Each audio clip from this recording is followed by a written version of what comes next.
Okay, let's get started. There are fewer people here. I hope they're not working on the lab and skipping the lecture. Are you guys done with the lab? People who are here? Yes? Almost? Okay. Okay, I definitely like people to complete the lab, so even if you're not done before the deadline, make sure you're done after the deadline too. The goal is learning in this course, not necessarily always meeting the deadline. So if you, for some reason, not meet the deadline, please submit the lab regardless. That's important for your learning. That's true for homeworks as well. Okay, we're going to talk about branch prediction. We're going to switch to this because your next lab is going to be on branch prediction. And this has really been a fascinating topic for many, many years in computer architecture. And hopefully you will see why in this lecture. And it's a critically important problem. Have you guys covered branch prediction any time before? Okay. So if I ask you what a perceptron-based branch predictor is, you would tell me? Okay. That means you haven't covered it in full. Okay. But before that, we have something to discuss, which is the mid-semester exam. Is this a good date? It gives you one month to study.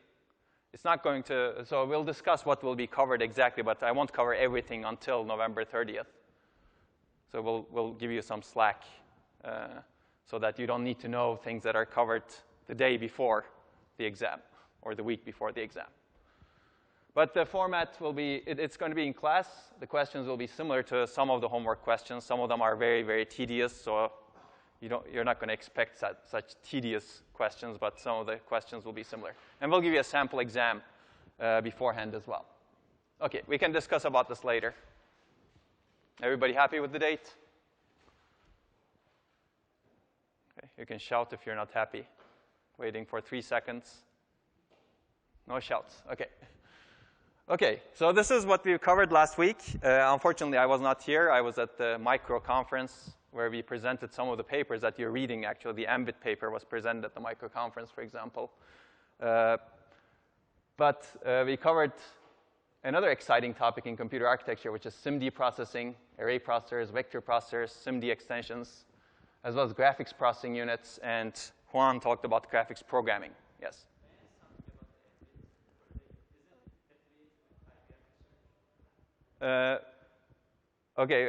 No, it's not. We can take that offline, but it's not affiliated at all.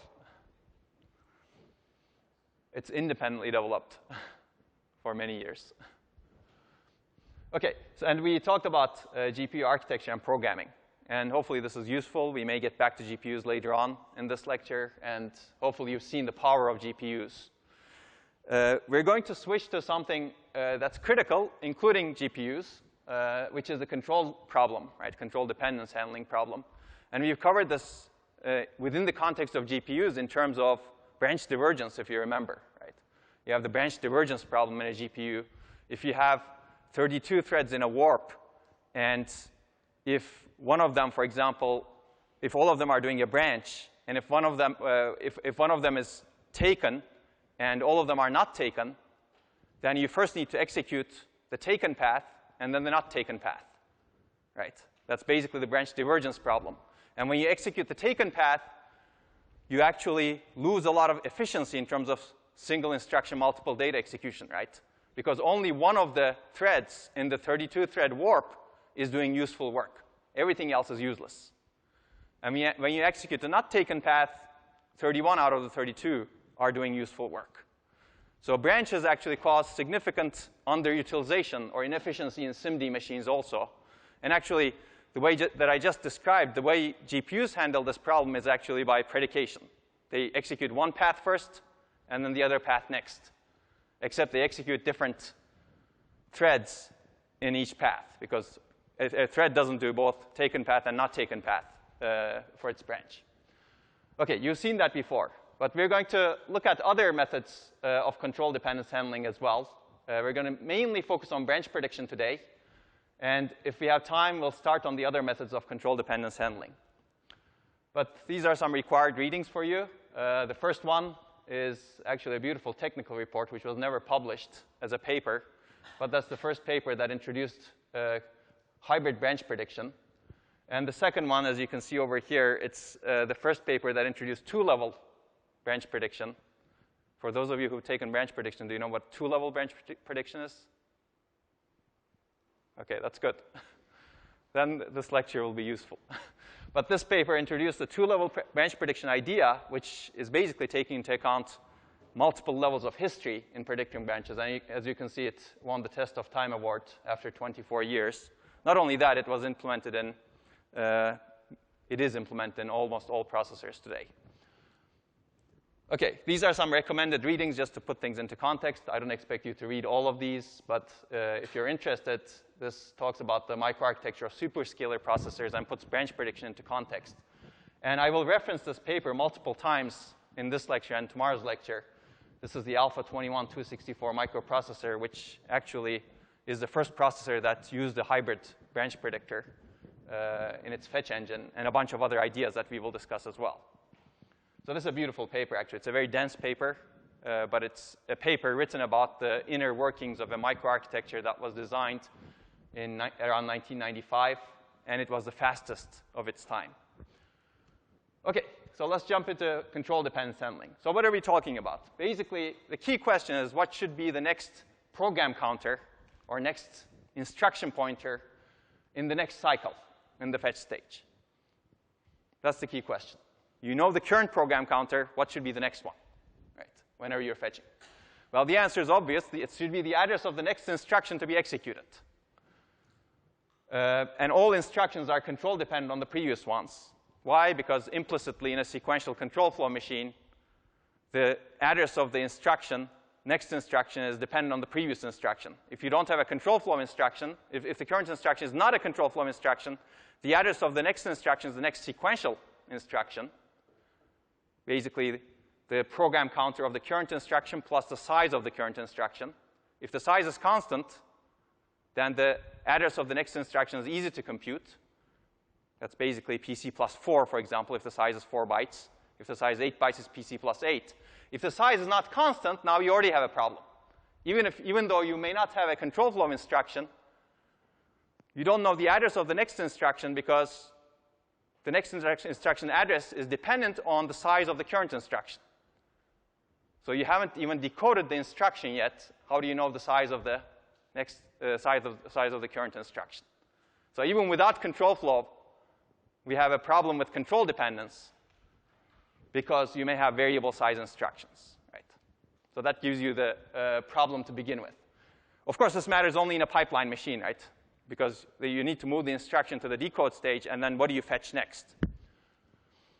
So if the fetch instruction is a non-control flow instruction, next fetch PC is the address of the next sequential instruction, as I've just discussed. This is easy to determine if we know the size of the fetched instruction. It's harder to determine if you do not, and we may talk about that. But if the instruction that is fetched is a control flow instruction, then you have an even harder problem. How do you determine the next fetch program counter, next program counter to fetch from? In fact, how do you even know whether or not the fetched instruction is a control flow instruction? You haven't even fetched it yet. The program counter, you're accessing the iCache with the program counter, and you'll get the instruction at the end. And that's it. You haven't even decoded yet. The next stage is decode. But you really need the next fetch program counter before you decode the current instruction, right? So you have a problem. And we're going to talk about this problem. OK, so these are some branch types that we're going to handle. We're mainly going to focus on the conditional branches. So if you have a conditional branch, you don't know which direction it will take when you fetch it. It's unknown. And the fetch address is resolved after you execute the branch. Usually, the branches are register dependent. And you usually have two possible next fetch addresses. It's either the next sequential instruction or at the target, branch target. And branch target can be computed in various ways. One way of computing it is PC plus offset, for example, or register plus offset. Well, in this case, it's not an indirect branch, so let's assume that it's PC plus offset.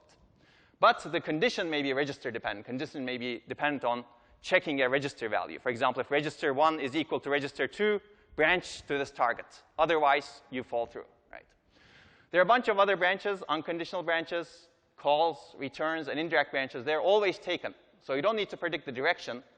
But for some, you need to predict the target. For these unconditional branches and calls, there's only one target address. And you can actually resolve them in the decode stage, depending on the ISA, depending on the instruction definition. So these are relatively easy, actually. These are a bit harder. We're going to tackle those later on. But we're going to focus a lot on the conditional branches today. And different branch types actually can be handled differently and are handled differently in modern processors.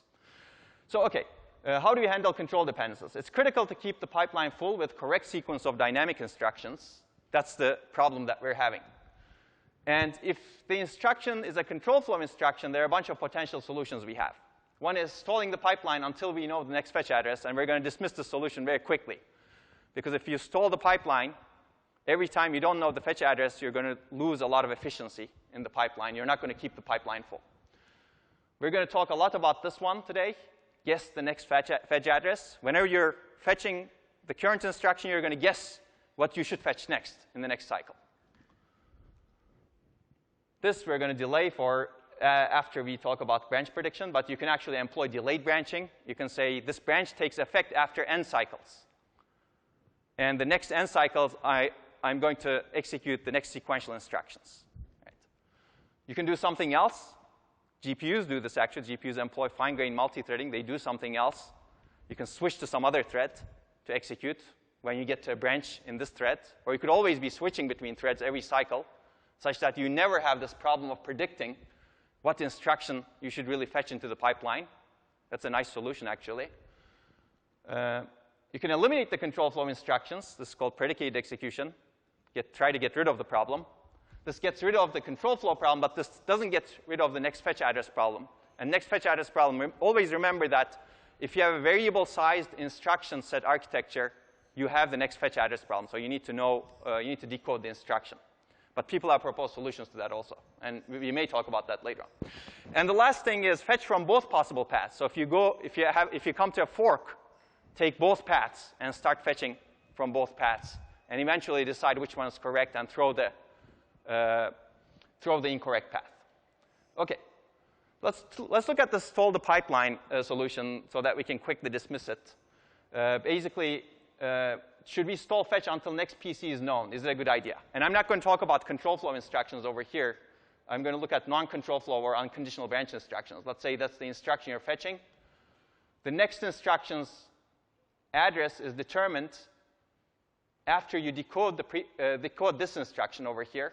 So you cannot fetch anything over here. Right?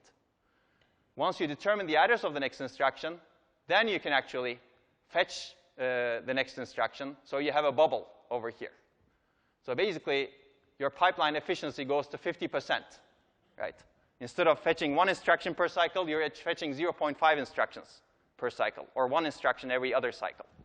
This sounds like a terrible idea. Right? Now, you can, of course, there are easy ways to handle it, but this is the stalling solution. And if you actually look at control flow instructions, if the control flow instruction is determined at the end of the ALU stage, you actually lose 2 cycles over here. And we'll see that. OK, let me motivate the problem a little bit more. So control flow instructions actually exist a lot. They're frequent. 15 to 25% of all instructions are control flow. In some ISAs, they're more. In some ISAs, they're less. And the problem is next fetch address after a control flow instruction is not determined after n cycles in a pipeline processor. N is, of course, dependent on when you resolve the branch in the pipeline. Right? N cycles is called the minimum branch resolution latency. But the branch penalty, the misprediction penalty, is actually much more than n cycles if you have a wide issue processor, a superscalar processor, for example. If you're fetching W instructions per cycle, if the pipeline is W wide, a branch misprediction actually leads to n times W wasted instruction slots. Because you have an n deep pipeline, that's when the branch resolves, and a W wide pipeline. And you lose all of the instructions you fetched if you mispredicted the branch, or if you stalled. So OK, let's do some math over here, simple math. Let's assume n is 20, branch is resolved after 20 cycles. This is not unrealistic. Pentium 4 actually had a 20-cycle branch misprediction penalty. After that, Pentium Prescott had a 29-cycle, or about maybe a 30-cycle branch misprediction penalty. And let's assume we're fetching 5 instructions per cycle, which is not unrealistic also. Actually, there are processors that fetch 8 instructions per cycle today. And in GPUs, it's actually much more, as you know. Let's assume 1 out of 5 instructions is a branch. And let's also assume each 5-instruction block ends with a branch. So you have 5 instructions, the last instruction is a branch. 5 instructions, the last instruction is a branch. Now I'll ask you the question, how long does it take to fetch 500 instructions? So we're fetching 500 instructions under these assumptions. Assume you have 100% correct branch prediction rate. Your accuracy is 100%. You don't mispredict any branch. This is the easy part of the question. How many cycles does it take? 500 instructions. We're fetching 5 instructions per cycle, and none of them are wrong, which means that we spend 100 cycles, right? All instructions fetched are on the correct path. Now let's go to, there's no wasted work. So this is the perfect case. So you can finish this program in 100 cycles. We are assuming there are no other data dependencies, of course, right, for now. We're focusing on the branch problem. Now let's go to 99% accuracy, which is not bad. How long does it take to fetch the same 500 instructions under these assumptions? Well, if you do the calculation, we're fetching 500 instructions. 100 of them are branches because of this assumption. And 99% of them are predicted correctly, which means that I have 1 misprediction. Right? 1 misprediction causes me 20 cycles on the wrong path. And I still need to fetch 500 instructions on the correct path. So I still need to fetch for 100 cycles to do all the work that I am supposed to do. But I also do some useless work. Because 1 branch is mispredicted, I spend 20 cycles on the wrong path. So basically, it takes 120 cycles for me to fetch 500 instructions with 99% accuracy under these assumptions. And 20% extra instructions are fetched. OK, let's go to 98% accuracy. You can do the same math. Basically, I have to spend 100 cycles to fetch the correct instructions. But now I have 2 branches mispredicted out of the 100 that I have, which means that I spend 40 cycles on the wrong path. And I fetch 40% extra instructions. 95% accuracy. Now I spend 200 cycles as opposed to 100 cycles. And I fetch 100% extra instructions. Basically, my performance is halved, and my energy efficiency goes up the roof. Energy is doubled almost, right? So even with 95% prediction accuracy, which is quite good, actually, if you have a deep and wide processor like this, you can lose significantly. So that's why this problem has been very important as people strive to build deeper and wider engines. And we're going to see how people actually created new mechanisms to fix this accuracy to as close to 100% as possible. OK. So the idea is very simple in branch prediction. The idea is to guess the next instruction to fetch. I'm going to go through this animation really quickly. You can do it on your own. There's nothing fancy about this. So if you stall fetch, you have a problem, basically, in this code, for example. You need to wait until the branch is resolved over here to fetch the next instruction. So you have a 4-cycle bubble over here. So it takes about 12 cycles over here to finish these instructions. If you do branch prediction, and if you do it correctly, you keep the pipeline full. And as a result, you get 8 cycles. Sounds good, right? Now, the problem is always misprediction penalty. If you mispredict, you need to flush the pipeline. I don't know why these are green. They should be red. That's OK. You can remap green to red in this over here. Basically, you flush the pipeline, and you lose some performance over here. OK. So let's look at some methods. What is the simplest method for branch prediction? Basically, the simplest method is always guessing next PC is the next sequential instructions address.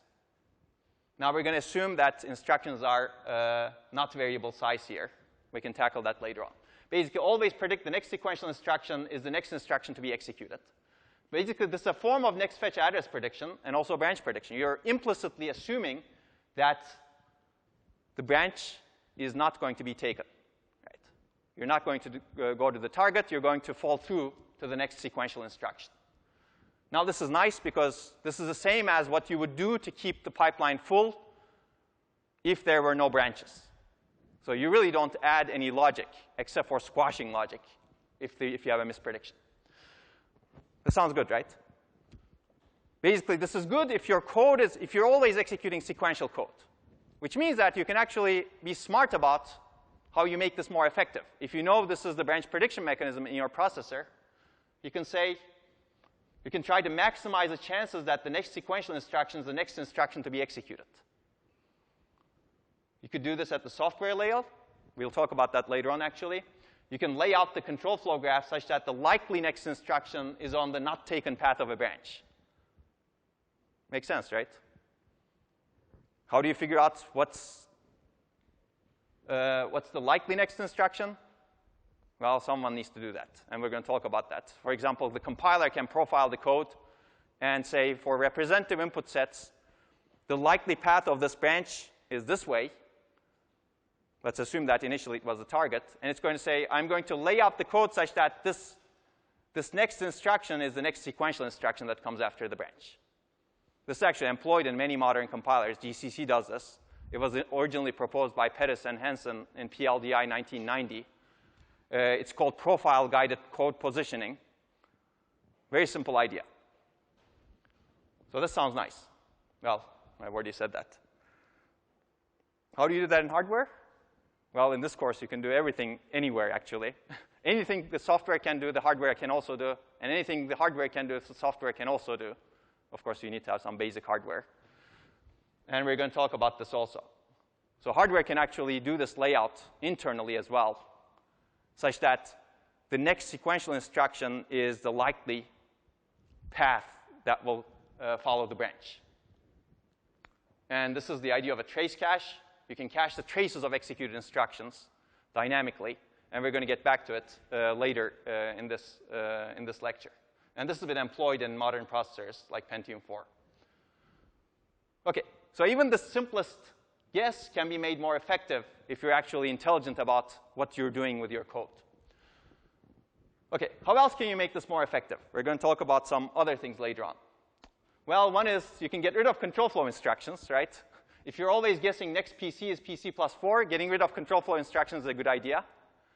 This is actually usually a good idea, but we'll see trade-offs associated with that when we talk about that afterwards, or minimize their occurrences. And there are two ways of getting rid of them. One is you can get rid of unnecessary control flow instructions by combining predicates. Instead of testing one predicate first and then branching on it, and then another predicate next, and then branching on it, and then another predicate next, and then branching on it. For example, if you have a complex condition. If A is equal to 0, and B is equal to 5, and C is equal to 7, do the branch. You can convert this into 3 branches, or you can convert it into 1 branch, right, by combining the predicates. But there are trade-offs associated with this also. The second is actually you can convert the control dependence into data dependencies. This is called predicated execution. As opposed to branching, you basically say, if this data value is like this, this instruction should not be executed, right? But without branching. And we will see that. That's called predicated execution. So these two mechanisms lead to non-branchy code because they eliminate branches.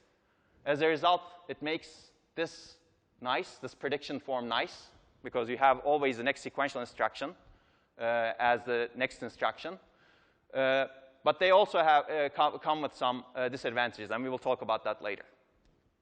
OK, so what does this branch prediction look like? Always PC plus 4. Basically, you keep fetching PC plus 4. Now, this doesn't work well if your branch is actually needs to go to the target, right?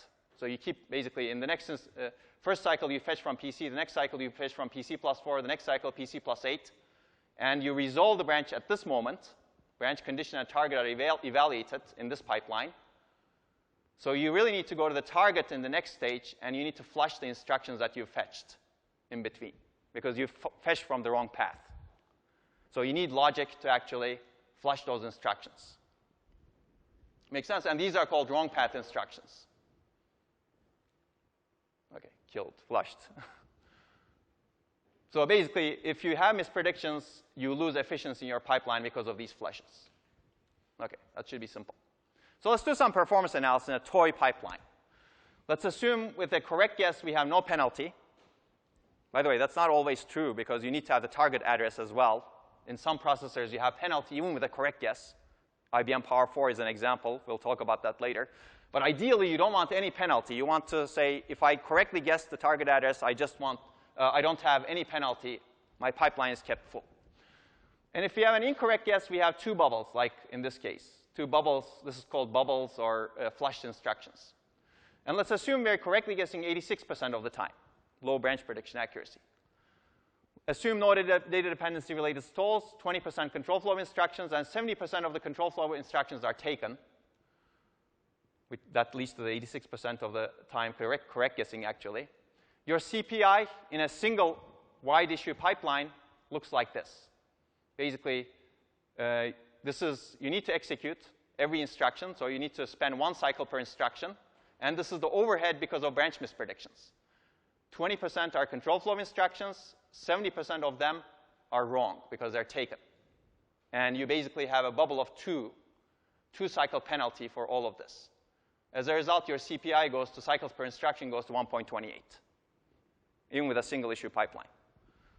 Now, if this is larger, then you have a problem. OK, so there are two issues here. What affects your misprediction penalty is the probability of a wrong guess. That's the misprediction rate. And also a penalty for a wrong guess. And you could actually improve performance by improving both. You could reduce the probability of a wrong guess, improve your branch prediction accuracy, which we're going to talk about a lot afterwards. But let's look at this a little bit also. Can you reduce the penalty for a wrong guess? Can you resolve the branch earlier? And usually it's a good idea to resolve the branch as early as possible. Now, you don't need to understand all of this, but this is one pipeline from this book, Patterson and Hennessy. Normally, the branches are resolved in the ALU stage. That leads to the 2-cycle penalty. Now, someone may come up with an idea saying, oh, basically, let's say we have a branch that looks like this. If register A is equal to register B, go to this target address. Normally, you access the registers in this stage, and you check whether register A is equal to register B at the end of the stage, and then you compute the target somewhere over here. And then you decide whether to take the branch based on the outcome of the ALU. Let's say someone smart came up with the idea of, I can add this logic, very specialized logic, that checks whether register A is equal to register B over here. And if that's true, then I can also calculate the target early, and then change the program counter that way. Basically, resolve the branch earlier in the pipeline rather than later. If you do that, you reduce the branch misprediction penalty to 1 as opposed to 2, and you can actually reduce your cycles per instruction to 1.14, which is a huge reduction, actually, compared to 1.28. Now, is this a good idea? Anybody?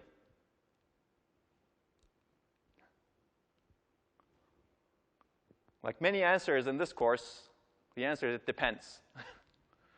Of course, the question after that is, it depends on what? It must depend on something. In this case, what it depends on is, does this lengthen your critical path? Right? There was a reason why we were checking if the branch is resolved over here, because register file access may take a long time. And if we actually add a comparator after that, maybe this becomes our critical path, and our clock frequency may reduce, right? Now, we're not looking at clock frequency over here, so CPI may reduce, but clock frequency may also reduce. So whether or not this is a good idea depends, because you're reducing clock frequency for all instructions in the end. But if this is not on your critical path, maybe this is a good idea, right? Of course, it comes at additional hardware cost, because you have the comparator over here, and you need the comparator over here for other instructions as well. This is very specialized logic for handling branches. But because of the importance of branches, maybe this specialized logic could be justified. So even the simple change is a trade-off in the end. Modern processors, they try to resolve the branches as early as possible. And they jump through a lot of hoops to ensure that they don't lengthen the critical path. And we will see some examples of this later on. Okay, let's look at more enhanced branch prediction techniques. By the way, feel free to ask questions. You guys are a little bit silent today.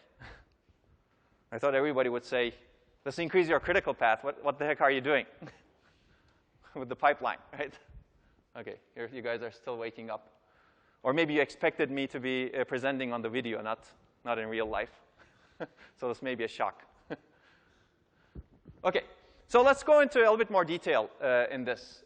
Basically, we want to predict the next fetch address to be used in the next cycle. This actually requires not one thing to be predicted, not two things. It requires three things to be predicted at the same time at fetch stage. First of all, whether the fetched instruction is a branch, as we've discussed, you need to know that. The direction of the branch, if it's a conditional branch, and the target address of the branch, if it's taken. Let's start with this one.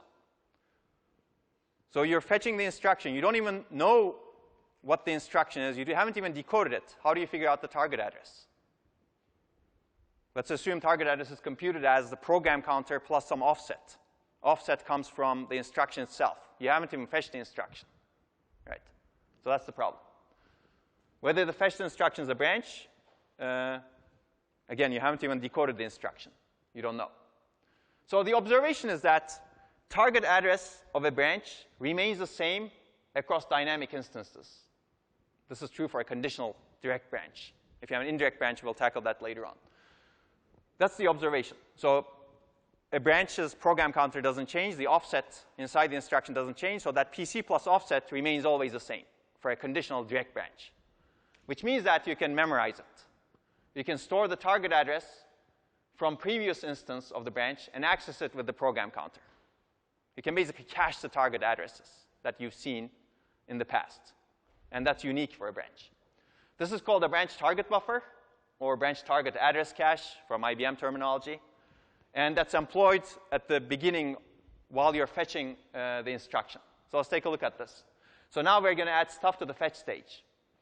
In addition to accessing the iCache, instruction cache, with the current program counter, we're going to use the current program counter, which is the address of the current branch, to index, access a cache of target addresses called the branch target buffer, and also a direction predictor.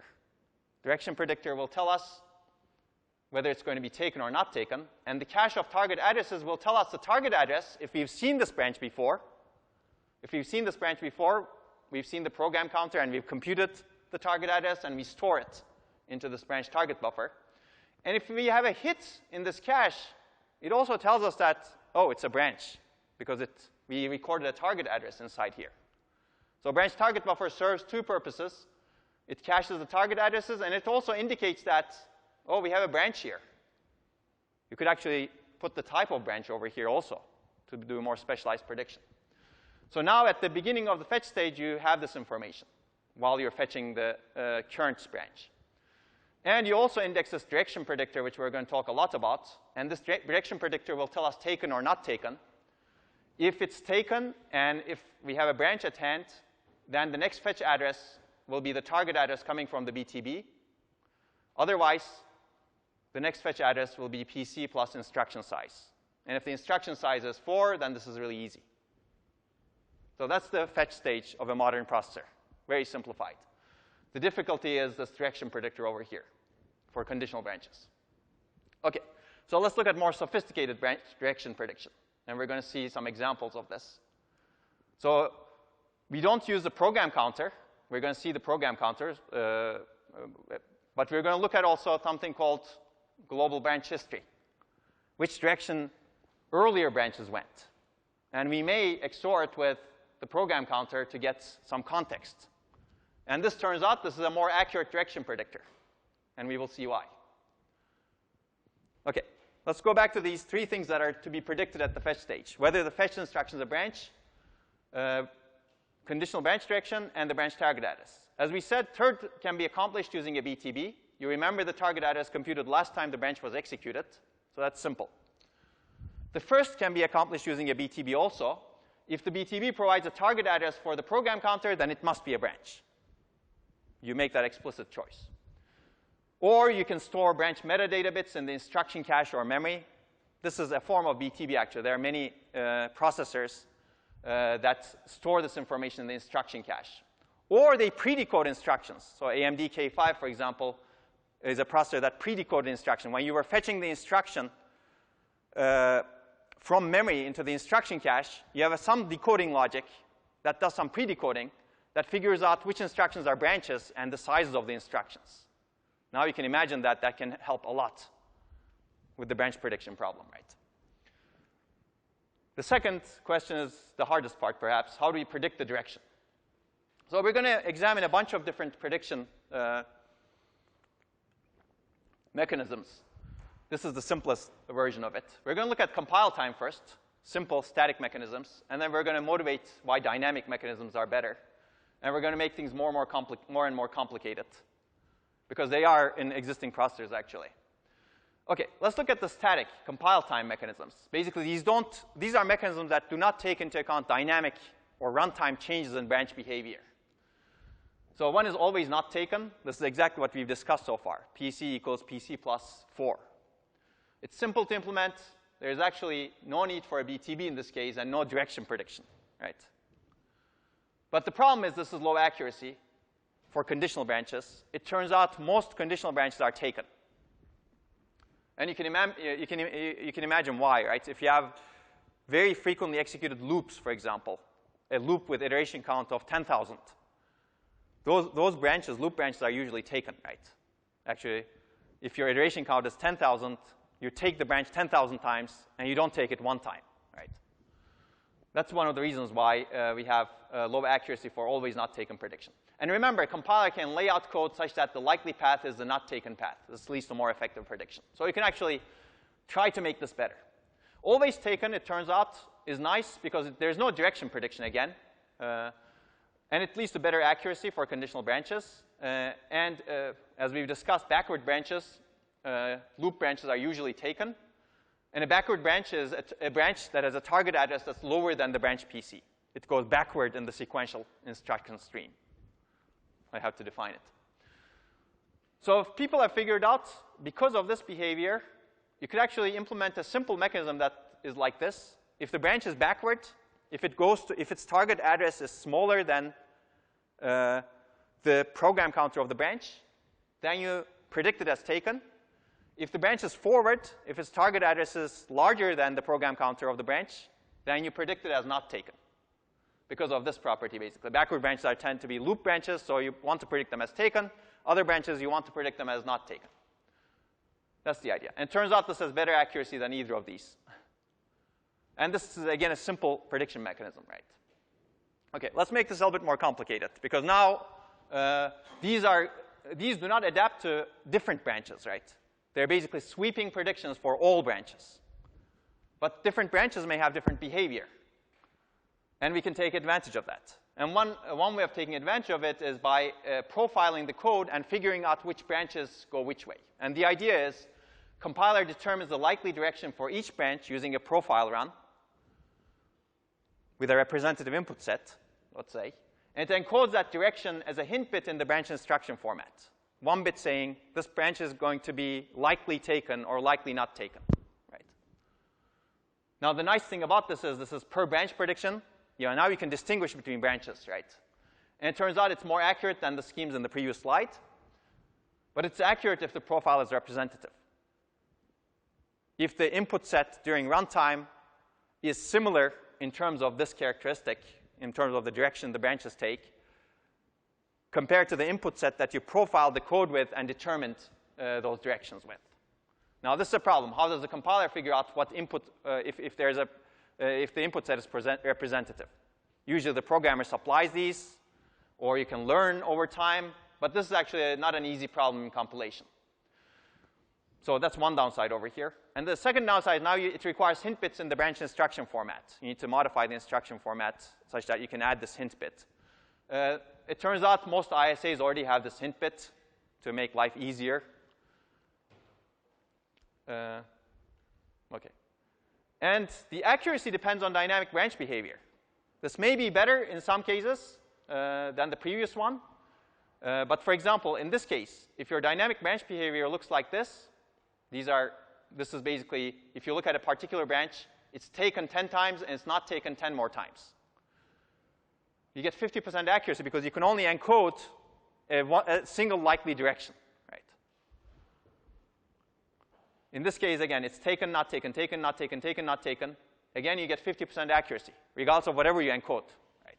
50% doesn't sound good. But these look really predictable, right?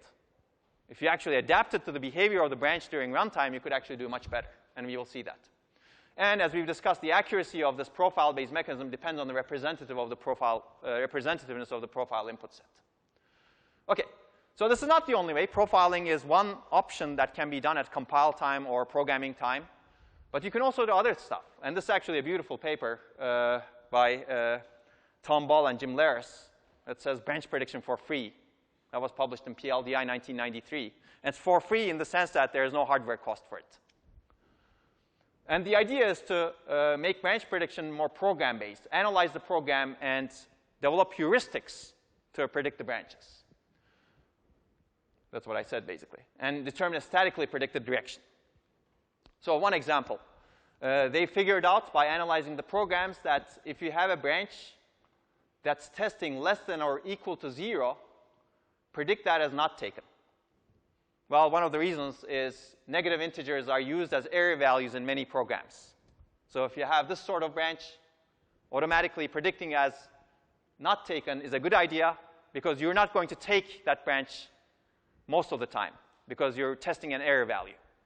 Now, of course, this is, again, sweeping, but you can actually individually analyze each branch and figure out the semantic thing that it's testing, right? And say, oh, this is testing an error code, and it's likely that I'm not going to take the path that's erroneous, so I'm going to skip that path, meaning that I'm going to predict that branch as not taken, not going into the error handling code. Because if you go into the error handling code during runtime, you have a problem anyway, right? That should not be the common case. OK, so that's one heuristic. Another heuristic, predict a branch guarding a loop execution as taken. So, for example, you have a branch if condition, then you have a huge loop inside it. It turns out in many programs that branch is taken because usually programs execute the loops. Again, if you want to know more information, you should read the paper. But these are heuristics that people have developed, very simple heuristics. Again, you can specialize for the branch, right? One example, another example is if you actually compare two pointers. If this pointer is equal to this pointer, predicting that as not equal is a good idea if you have a branch comparing those two pointers. Because usually pointers are not equal.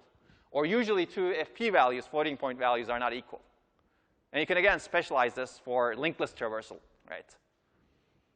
If your linked list is for some reason large, you can perhaps have a heuristic saying that your linked list is large, and the traversal, you keep traversing. That's the common path. And whenever you test the pointer, it's usually not null, right? You usually go to the next node. You can predict that branch that's testing the pointer as taken or not taken, depending on which one is testing the null, right? OK, so there are a bunch of other heuristics that you can develop. The upside of all of these is it doesn't require profiling, right? You don't need to profile the code. But, of course, heuristics might not be representative or good. But this paper, and also this requires compiler analysis and ISA support. But this is true for other static methods as well. And this paper reports that you can actually get 80% prediction accuracy with just these simple heuristics without doing dynamic prediction inside the hardware, which is not bad. OK, let's look at another technique. This is a programmer-based branch prediction technique. Basically, a programmer can provide the statically predicted direction, which is similar to the previous one, except this one is using the program analysis in the compiler side. And using pragmas in the programming language that qualify a branch as likely taken versus likely not taken. This doesn't require profiling or program analysis, but now it requires programmer involvement. And programmer may know some branches and their program better than other analysis techniques, right? If you know what you're doing, you may be able to use this. Of course, you may not always know what you're doing, or you may not know your data set. And if your branch is dependent very much on your data set, then you may have a problem here. So this requires programming language, compiler, and ISA support, because the programmer somehow needs to be able to express this. And probably burdens the programmer as well. Whenever you ask the programmer to provide hints, you are burdening the programmer. So what's a pragma? Let's go into this a little bit, because you need to provide this information, provide this hint. Pragma is a keyword that enables a programmer to convey hints to the lower levels of the transformation hierarchy. It could be a hint to the compiler. It could be a hint to the operating system, a hint to the hardware, maybe a hint to the circuits, right? So one example is this one. If likely X informs the lower levels that this branch, the programmer thinks that this branch is going to be likely taken. If unlikely error informs the lower levels that this branch is unlikely to be taken. And there are many other hints and optimizations that can be enabled with pragmas. We're just looking at branches over here, but whether a loop can be parallelized is an example of a pragma. In OpenMP, for example, you have a pragma saying this loop is parallel, which is a hint to the compiler that you can parallelize the loop. Basically, it explicitly instructs the compiler to parallelize the chosen segment of code. OK, let's pull back. Now, we've looked at 3 different static branch prediction mechanisms. And you can combine all of these techniques in some way, right? In fact, you get better accuracy if you combine the 3. But then you may have things to resolve, because the programmer may think that this branch is likely taken, but the profile-based mechanism thinks that this branch is not going to be taken, right? How do you resolve that? OK, I'll leave you with this question. How would you combine these techniques? But there's a common disadvantage of all 3 techniques, which is that they cannot adapt to dynamic changes in branch behavior, which is really what I showed. A branch is taken 10 times, and then it starts becoming not taken. Or a branch is taken, not taken, taken, not taken, taken, not taken, taken, not taken during execution. You cannot adapt to those dynamic changes in branch behavior if you use any of these. Well, you could mitigate this with a dynamic compiler, perhaps, right? You can dynamically compile your code once in a while. The problem is that has a lot of overhead. And it's very difficult to do it at a fine granularity. And if a branch changes direction every execution may be every 5 instructions, this is not a good solution. And dynamic compiler is basically a compiler that generates code at runtime, right? Transmeta is my favorite example. But we can talk about that later. And these exist, actually. So these actually can do optimization for branches, and they do optimization for branches. So a lot of these compilers do hot path optimizations. Essentially, what they're doing is figuring out the hot path of the code, which are the basic blocks that are frequently executed. And they're actually combining those basic blocks, eliminating branches, and optimizing the code that way. Eliminating branches helps. And also, they're helping the branch predictor by doing so. But this happens at a very coarse granularity, like every 10 milliseconds, let's say. Of course, it happens more finer granularity than that. But you cannot adapt to very quick switches in branch behavior. OK, so we're going to switch to runtime mechanisms, or more dynamic mechanisms, to do this. And the basic idea in dynamic branch prediction is very simple. You predict branches based on dynamic information collected at runtime in hardware. And let's go through the advantages. So the first advantage is your prediction is based on history of the execution of branches. And if your history is representative of the future, you have a very fine-grained history of the last few, I don't know, nanoseconds, in fact. Right? So you can adapt to dynamic changes in branch behavior, especially if you have patterns in those changes. No need for static profiling. Basically, input set representativeness problem goes away. You're really profiling dynamically the last few instances of the branch, or maybe longer. Of course, this comes at a disadvantage like everything else. It's more complex. It requires additional hardware, and you will see how much additional hardware we're going to add to this. And there may be other disadvantages, but we'll see. OK, the simplest dynamic predictor is the last time predictor. I mean, you could come up with this before also. Basically, you have a single bit per branch stored in the BTB or iCache. And this indicates which direction the branch took last time it was executed. Even this simple bit gets you, in this pattern of execution, to 90% accuracy from 50%. Remember the 50% with static methods. Why 90%? It's, basically, you mispredict only the switch, right? Basically, always, not only that switch. You mispredict the last iteration and the first iteration of a loop branch. So in this case, when you're switching over here, when you switch to not taken, you will predict it as taken, because the last time it was executed, it was taken. but this is going to be not taken. So you predict as taken, so you mispredicted it. So you lose one of these predictions as inaccurate. But assume that this pattern repeats over here. If it's repeating, when you, at the end of here, you know that the last time the branch was executed, it was not taken. So you're going to predict this one as not taken, but it is going to be taken. So you mispredict it again. So you mispredict always the last iteration and the first iteration of a loop branch. So your accuracy is n minus 2 over n for a loop with n iterations. I'm talking about loops because loops are the more interesting parts over here. That's why I have 90% accuracy over here. I'm assuming that this pattern is repeating. OK, so this is not a problem if n is huge, right? So loop branches with, for loops with a huge number of iterations, this is almost 0. As n goes to infinity, your accuracy goes to 1, or your misprediction rate goes to 0. But if you have something like this, you have a much bigger problem than static branch prediction, right? If you use static branch prediction for this pattern, taken, not taken, taken, not taken, basically, you execute the loop only once. Every time you execute the loop, the branch is taken once, and then it's not taken. And then the next time you get into the loop, the branch is taken, and then the next iteration, it gets not taken. If you have a static branch prediction, this will be 50% accurate. But with this last time predictor in hardware, you get 0% accuracy. Because every time you make a decision, you're doing the exact opposite of what you did last time. Right? Sounds bad, right?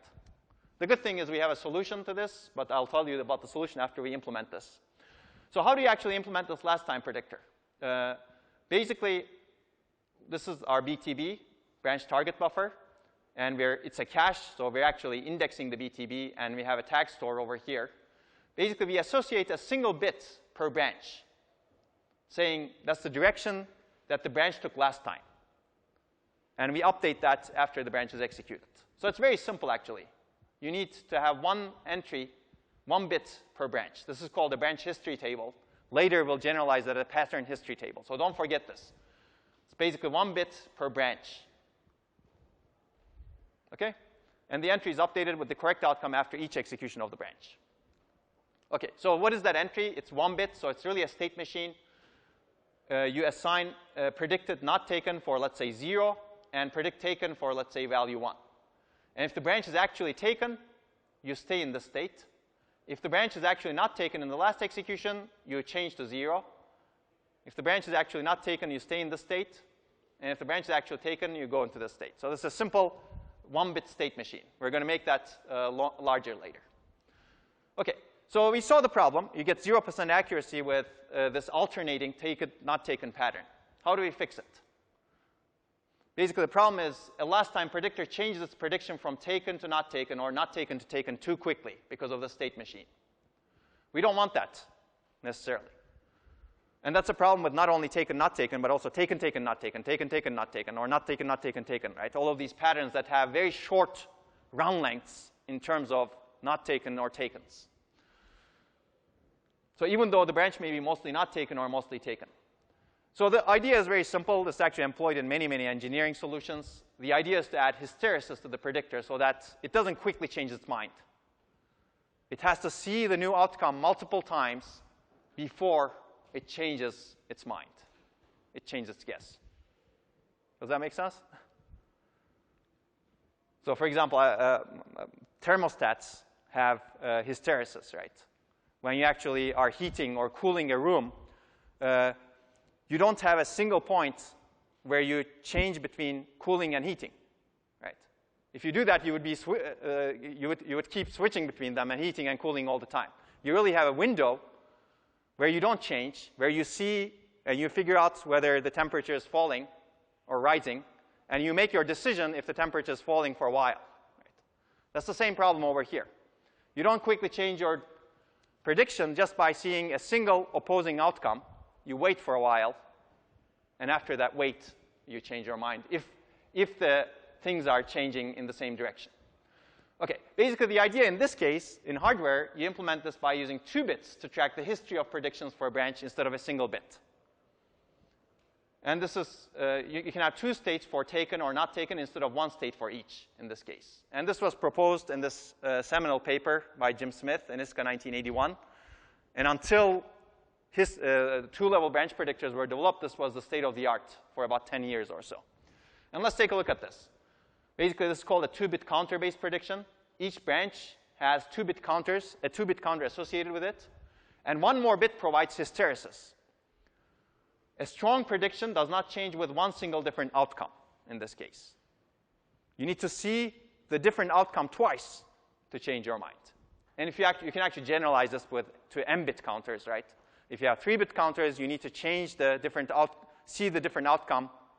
You need to make that calculation, of course, 3 times or 4 times actually to go to another state. And of course, you can have different update policies to add hysteresis to the problem. So if you do that, now your accuracy for a loop with n iterations becomes this, m minus 1 over n. Because you don't change the prediction at the end of the loop iteration. You mispredict the end, but you predict correctly when you enter the loop again. Right? That's the idea. So in this case, for example, you get 50% accuracy, assuming you start with a weakly taken or strongly taken state. And we will talk about what that is. So assuming you start predicting as taken, you don't change your decision when you see this not taken outcome, so you predict all of the takens correctly. Right? That's the idea. So at least you get back to 50% accuracy. We're going to talk about how to do better, of course. So you get better prediction accuracy, but more hardware costs. Now you have 2-bit counters instead of a single-bit counter. And if you want to add more hysteresis, you probably want more bits. OK, so this is the state machine for 2-bit saturating counter. This is a saturating counter. The previous one was also a saturating counter, but it was a trivial case. It uses saturating arithmetic, which is arithmetic with maximum and minimum values. So you saturate at this point, and you saturate at this point. And the state machine looks like this. So there are multiple states where you predict taken. And if you're actually taken, you keep staying in this state. So for example, this one is predicted taken. And if the outcome is actually taken, you become strongly predicted taken over here, which means that you need to see 2 opposing outcomes to start predicting that branch as not taken. That's a not over there. Make sense? It's pretty simple. So basically, those are the 2 opposing outcomes. Let's assume that you're predicting the branch taken strongly in this state. You need to see that the branch is actually not taken once, and then not taken again in order to start predicting it as not taken, basically after 2 consecutive mistakes. And vice versa for this part of the state machine as well. That's why this is called strongly taken, predicted, weakly predicted taken, weakly predicted not taken, and strongly predicted not taken. Make sense? Yes? Previous slide. This one? This one.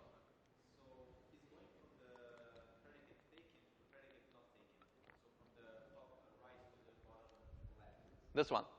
Yeah. Huh. Could it be that it's going to oscillate between those 2 if we have the, so can it happen that it's going to oscillate if we have the alternating Can you hold this? Oh, sorry. Okay. Yeah. Yeah, so I mean like come on. So the predicate taken is top right, and the predicate not taken is like bottom left. So if we are in one of those states, can it happen that it's also going to oscillate? Exactly. So yeah. Exactly. Thing just shifted by so that's perfectly possible, and to minimize the oscillations, you need more bits in the end. Why don't we just like put it from the? Now it will be the same thing. Yeah, exactly. You will run into some oscillation problem with this sort of counter. You need to break that oscillation in some other way, okay. And we'll see some different ways. Yeah, but that's always a problem with this sort of counters. Okay, very good. Okay, maybe we'll take a break in a little bit. So basically, this is called bimodal prediction, and this is the state of the art until 1990 or so. And it turns out this sort of prediction is 85 to 90% accurate for many programs. I don't know why it's called bimodal prediction. I don't like the name, actually, but if you see bimodal, that's what this refers to. The question is this good enough? So let's do the math again. This is exactly the same question I posed to you earlier. We're going to look at 85 to 90% now. So we've seen that 100% accuracy is what we're striving for. 95% accuracy basically halves our execution, doubles our execution time, and increases the extra instructions fetched a lot. If we go to 90%, we triple our execution time, and we fetch 200% extra instructions by the same calculation. If we go to 85%, we quadruple our execution time, and we fetch 300% extra instructions. Sounds terrible, right? And 85 and 90% are not too bad if you think about it, right? You're predicting a branch, and 90% is also already sounds nice to me. Okay, so can we do better? Last time and two-bit counter predictors exploit only last time predictability. They don't look at histories of where the program went previously. So we're going to talk about two realizations. One is the realization that a branch's outcome can be correlated with other branches' outcomes, as opposed to its previous outcomes, its previous outcome. This is called global branch correlation. Branches are correlated with each other. And the second one is a branch's outcome can be correlated with past outcomes of the same branch, other than the outcome of the branch last time it was executed. Maybe 16 executions ago, this branch went this way. And that history gives me information about where it will go at this point. This is called local branch correlation. And these happen because of program characteristics, and we're going to talk about that.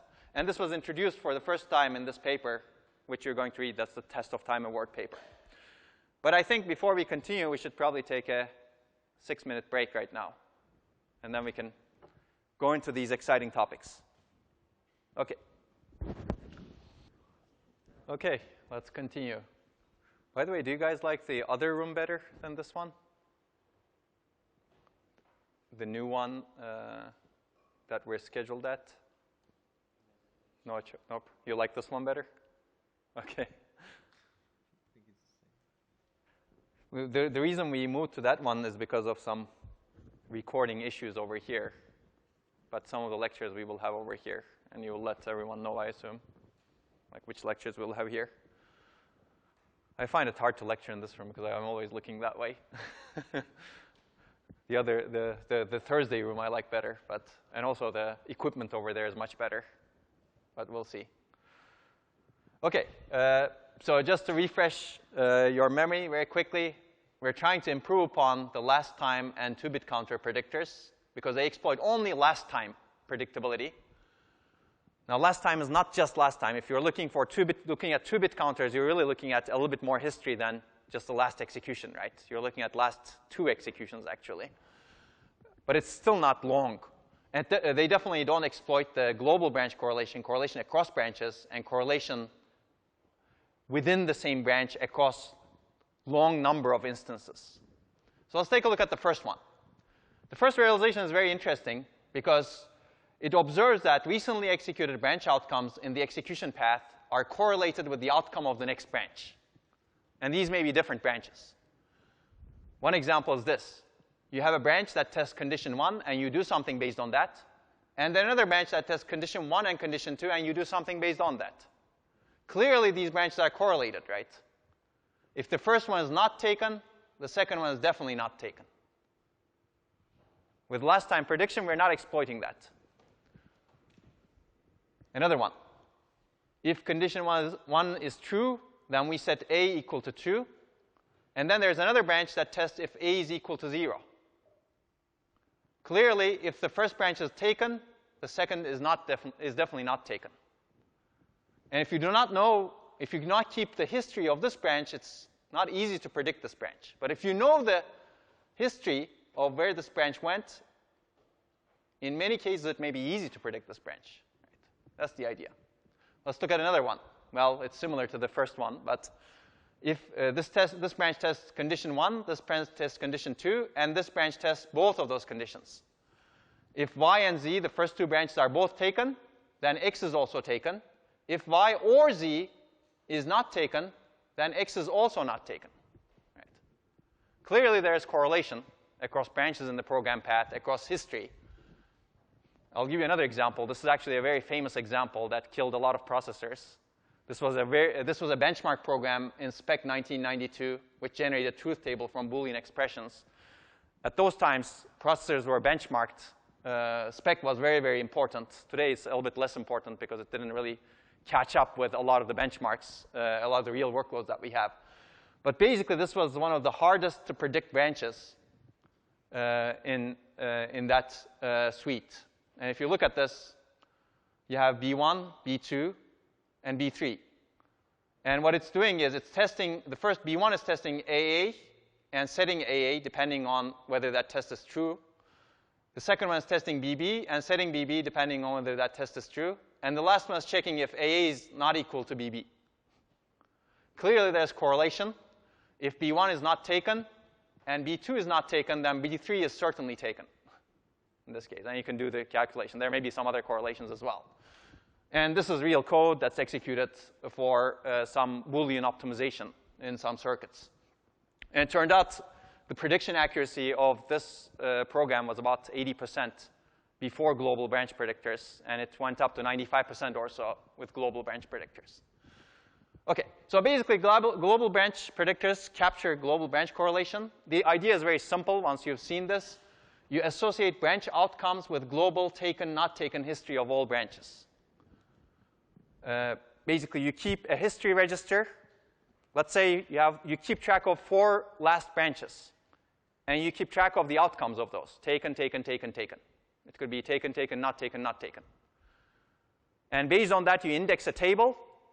And that table tells you what direction to take based on this history. Because you've taken that direction in the past when you saw the same history. Make sense? So I make a prediction based on the outcome of the branch the last time the same global branch history was encountered. We're not looking at program counter anymore. We're looking at the global branch history. The implementation, we have a global history register. You keep track of the global taken, not taken history of all branches in that register. And you use the global history register to index into a table that recorded the outcome that was seen for each global history register value in the recent past. This is called a pattern history table. Again, for hysteresis, you may have a table of 2-bit counters, 3-bit counters, 1-bit counter. 1-bit counter is an oxymoron. And this is called a global history or global branch predictor. Basically, it uses 2 levels of history. That's why it's called 2-level. The first level is the global history register, the correlation, the different histories of branches that you've seen in the recent past. And the second level is the history that you've seen at that global history register value, the last time you've seen that global history register value. OK, let's look at it in a more pictorial fashion over here. The first level, we have this global branch history register, n bits. This is really the direction of last n branches.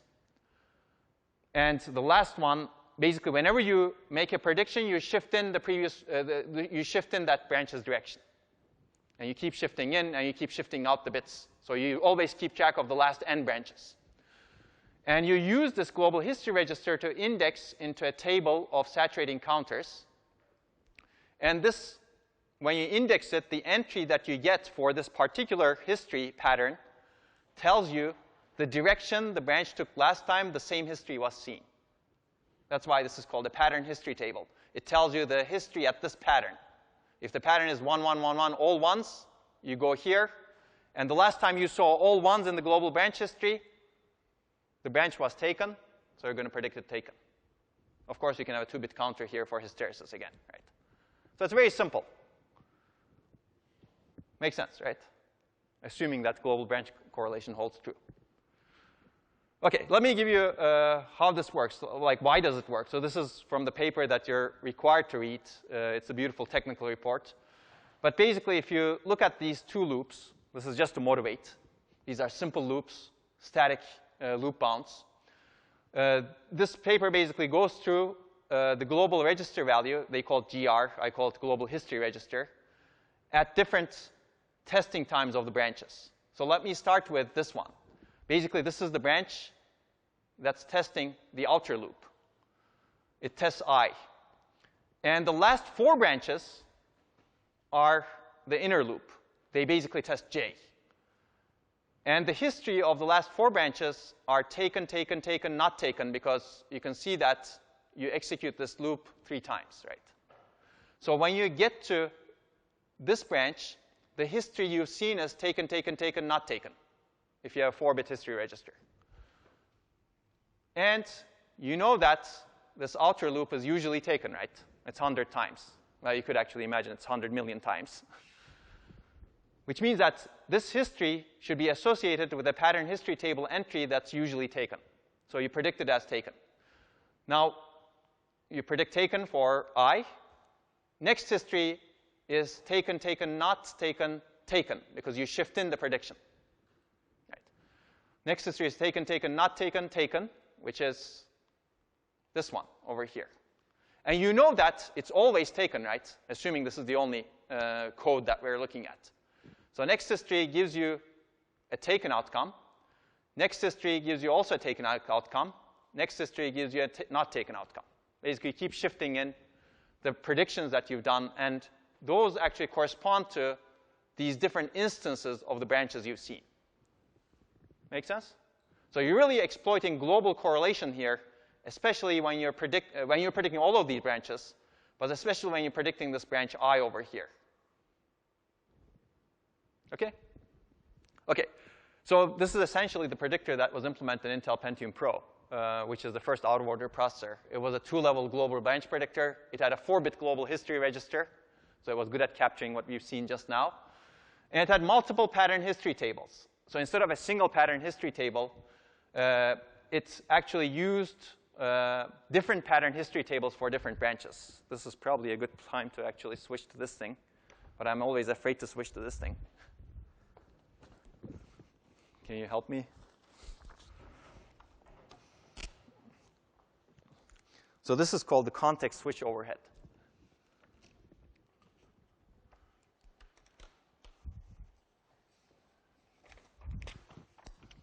I don't have a picture of that. I think that's why I need to switch. So what do we need to do? Do all of this? No, this is ridiculous. That one? Okay. Okay. I see my hand. That's a good sign. Okay. Basically, the Pentium Pro had this you can see this, right? 4 bits global history register. Is it focused? Yeah, it's not terrible. And using this 4-bit global history register, you would index a pattern history table. Of course, if you have 4-bit global history register, you know that you have 2 to the 4 entries here, right?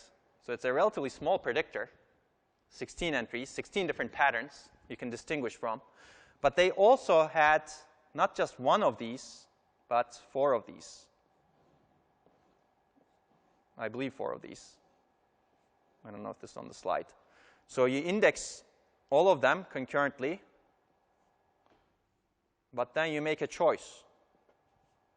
And the choice is dependent on 2 bits in the program counter.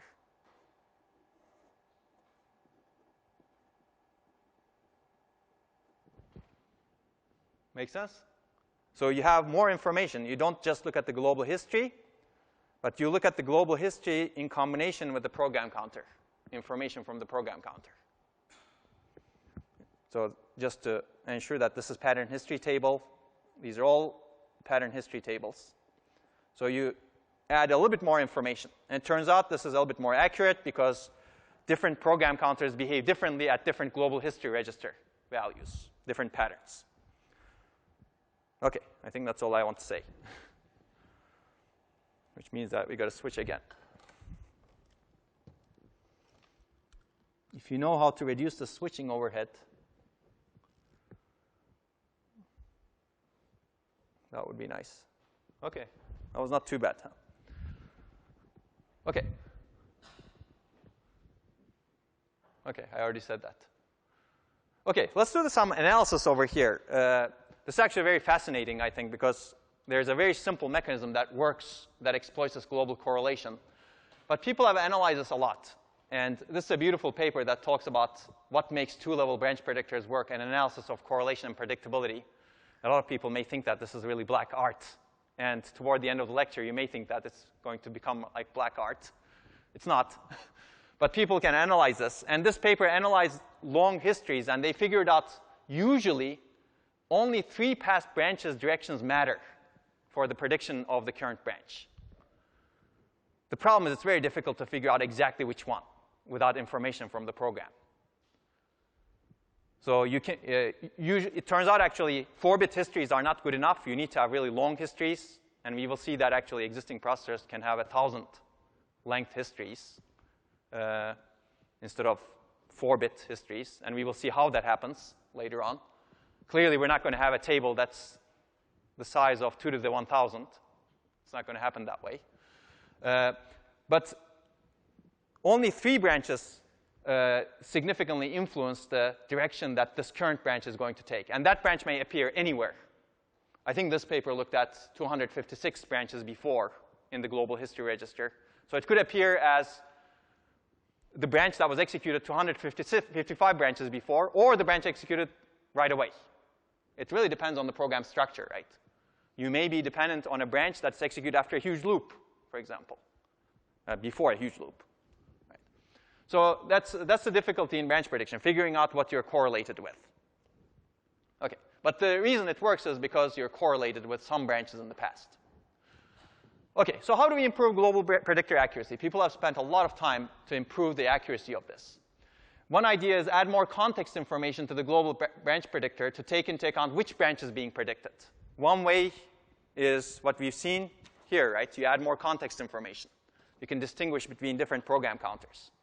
Of course, if you do this, your critical path is increasing, right? Because you need this prediction right away to get the next fetch address, right? Because that prediction gets fed back into the program counter that you're going to feed into the iCache, instruction cache.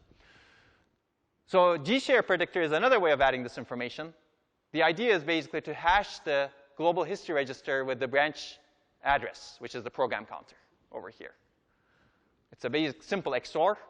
And it actually serves 2 things. One is you add more context information, and it leads to a better utilization of the pattern history table. So a pattern history table actually may not be utilized very well because a lot of branches may hotspot in some portions. If you actually do this sort of hashing, you can get better utilization of the 2-bit counters in the pattern history table. This is very similar to what you've seen in caches, right? By hashing, you get better utilization of the sets in a way. But here, we're hashing with some useful information also. So you're getting 2 things at the same time. You get more context information, so you get better prediction accuracy, hopefully. And you also get better utilization of this hardware structure. And that was proposed in this paper that you're also reading. The downside, of course, again, this increased access latency. It's debatable whether it increases access latency more than this one. And both of them have been employed in real processors. OK, so let's review a little bit. This was 1-level branch predictor. You use a program counter to get the branch target address, and also a direction predictor directly by using the program counter. This is 2-level global history-based branch predictor. You use the program counter to get the target address from the BTB, but you use the global branch history to do the direction prediction. And G-share basically hashes both of them to do the direction prediction, but uses the program counter to get the target address. It's simple. And we're going to add more and more to this path over here. And that may easily become your critical path, as you can see, right? Because you need to determine the next fetch address as quickly as possible. If you keep doing more stuff over here, that could become your critical path. OK, so let's look at some issues that people have tried to solve. These are actually going to be relatively familiar to you because we had this discussion in caches, right? How to reduce the interference in caches such that you avoid the conflicts. Similar conflicts exist in branch predictors because you're really sharing the pattern history tables, right? We're really sharing the pattern history tables between histories and branches over here, right? Different histories and different branches map to the same entries over here because you're really doing a lot of hashing or choosing bits that may be the same across different things. So different branches map to the same pattern history table entry and modify it. And this interference between different branches may be positive, negative, or neutral, right? For example, this branch A and branch B may map to the same index over here in the pattern history table. And prediction of branch B may be altered due to the outcome of branch A, which may or may not be what you want. They may both have the same bias, which is good in that case. They train the same entry such that they can help each other. Or they may destroy each other's prediction accuracy because one is going this way and the other is going that way. And they're both mapped to the same entry, right? So you can eliminate or reduce this interference by, well, eliminate it by dedicating a pattern history table per branch. That's expensive, of course. Per branch is too expensive. But you could do it for a set of branches just like we did over here, which is less expensive. You just divide the branches into sets based on the bits, based on 2 bits from the addresses. And as a result, you get less interference. But again, the expense is the hardware cost you get. So people have tried to eliminate that interference in different ways to minimize the hardware cost. Let's take a look at some of them.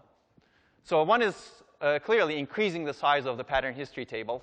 That's usually not a good idea, but people do that anyway. The second is branch filtering, predicting highly biased branches in a separate way, such that they do not consume PhD entries, pattern history table entries. And there are many branches that are highly biased. You could do this via static prediction or BTB-based prediction. You could basically use a simpler predictor for those branches that are easy to predict. That's the general idea. And hashing and index randomization, G-share does this, but we'll look at G-skew. And we'll talk about agree prediction, which is, I think, a very clever idea. So let's look at biased branches and branch filtering. So the observation is that many branches are biased in one direction, 99% taken. Loop branches are a very good example of this, actually. The problem is that these branches pollute the branch prediction structures. If you, basically, they make the prediction of other branches difficult by causing interference because they occupy these pattern history table entries and other history register entries as well. So if you could predict them separately, you could actually make life easier for other branches and use those precious structures for hard-to-predict branches, right? So the solution is detect such biased branches and predict them with a simpler predictor, like a last-time predictor or a static predictor, whatever works. And that's the idea in this paper, in this micro paper. Now you can imagine how you predict them. You can have hints, or you can have a branch bias table. You could actually filter out these branches, but we're not going to go into that at this point. So the other way of reducing interference is G-share predictor, which we just discussed. You randomize the indexing function into the PhD such that the probability of 2 branches mapping to the same entry reduces. We've seen this before. Okay. And the last idea that I will cover is agree prediction. I think it's a clever idea. Basically, this idea exploits the fact that many branches are biased. It basically dedicates a bias bit associated with a branch in the BTB. This is ideally set to the most likely outcome for the branch. And the high bit of the pattern history table counter indicates whether or not the prediction agrees with the bias bit. So you're not predicting whether the branch is going to be taken or not taken using the pattern history table. You're predicting whether you're going to agree with the bias or not agree with the bias. Sounds like black magic, right? But it's not. It works. Well, why is the next question, basically. It reduces negative interference, and we will see why. Of course, the downside is you need to set the bias bits correctly. And you can have some option here. You could do that at the compiler level or hardware level. You can figure it out. Assuming that the bias bits are set correctly, meaning that if a branch is mostly taken, you set the bias bit as this is going to be taken. And if a branch is mostly not taken, you set the bias bit as this branch is going to be mostly not taken. It's going to reduce interference. So let's go through an example as to why this works. So assume we have 2 branches that have these 2 different taken rates. One branch is taken 85% of the time, B1, branch 1. The other branch is taken 15% of the time only, B2. Assume they conflict in the pattern history table, because that's what we're trying to reduce. Let's compute the probability that they have opposite outcomes. Opposite outcome is not good because they're going to pool the pattern history table entry in different ways. As a result, you may mispredict both of them. So with the baseline predictor, not the agree predictor. The probability that these two branches have opposite outcomes is the sum of these two probabilities. The probability that branch 1 is taken and branch 2 is not taken, plus the probability that branch 1 is not taken and branch 2 is taken. And if you do the math, this is 85% times 85%, and this is 15% times 15%. So 74.5% of the time, they're going to have different outcomes because they're biased in different directions and they map to the same location. Now, if you had an agree predictor and you set the bias bits correctly, meaning for this first branch, the bias bit is set to taken because it's mostly taken. And for the second branch, the bias bit is set to not taken because it's mostly not taken. The probability that the agree predictor will have different outcomes is this way. Basically, it's the sum of these two different probabilities. The probability that the branch 1 agrees with the bias and branch 2 disagrees with the bias. Right. Plus the probability that branch 1 disagrees with the bias and branch 2 agrees with the bias. And if you look at this, that's what you get. Because the probability that branch 1 agrees with its own bias is high, and probability that branch 2 disagrees with the bias is low, because you set the bias bits correctly. And the same is true here also, because you set the bias bits correctly.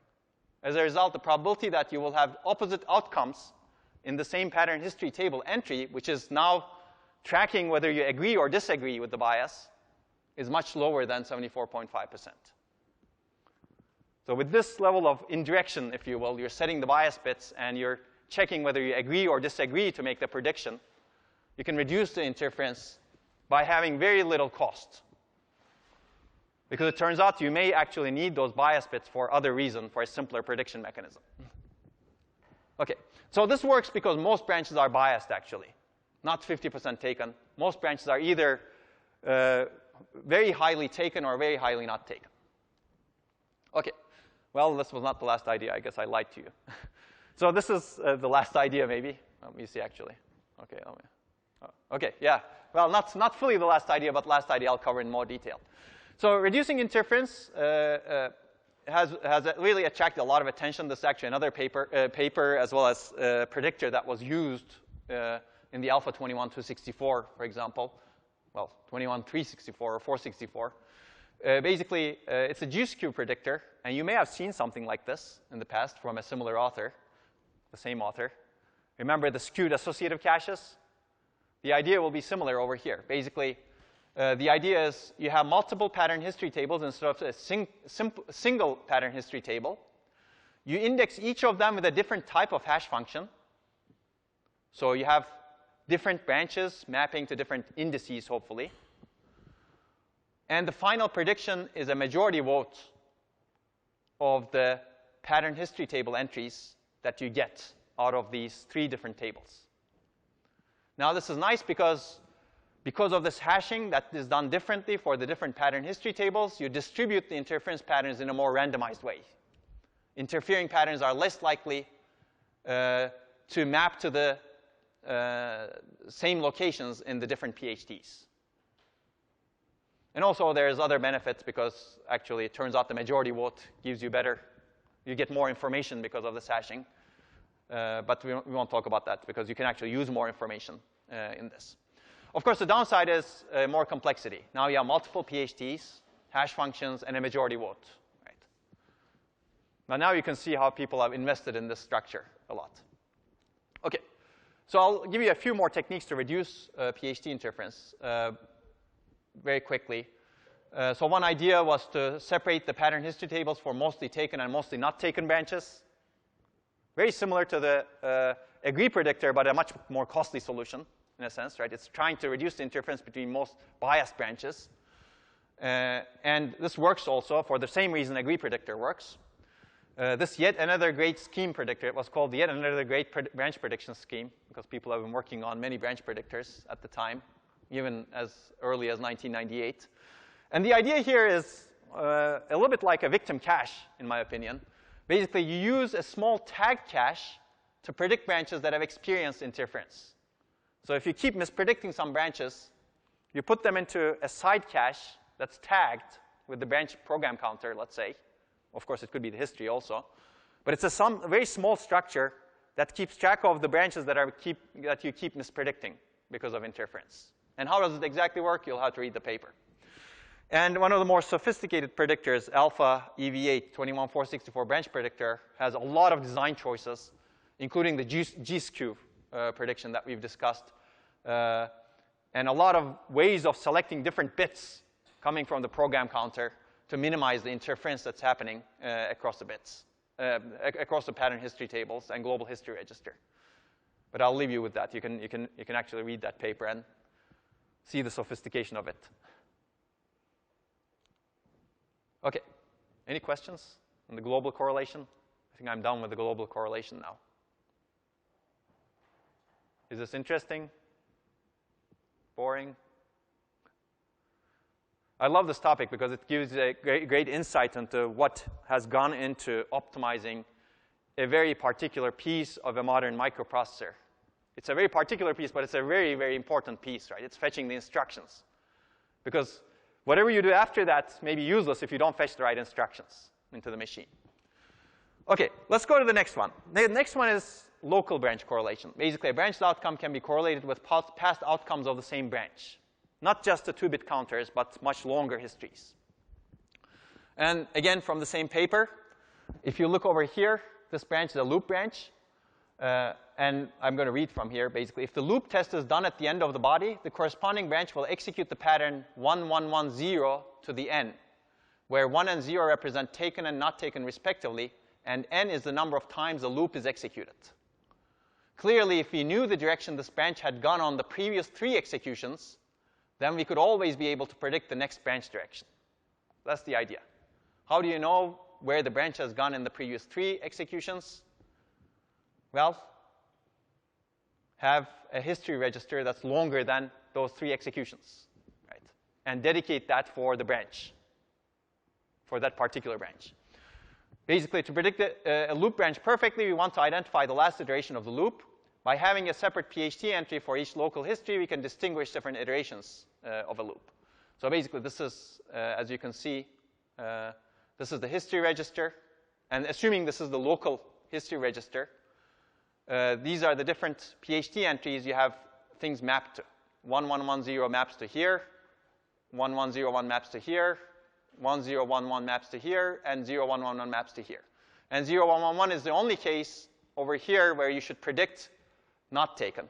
And now you can distinguish between them, assuming you're keeping the history of this branch only. That's the idea. OK. So how do you capture this? I think I've already given you that, actually. Have a per branch history register. As opposed to global history register, now we're going to have a per branch history register. Associate the predicted outcome of a branch with the taken, not taken history of the same branch. And you make a prediction based on the outcome of the branch the last time the same local history was encountered. This is called the local history. This is called the local history, local branch predictor. It uses, again, 2 levels of history. The first level is per branch history register. And the second level is history at that history register value.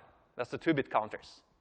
The last time I had seen this local history of this branch, where did it go?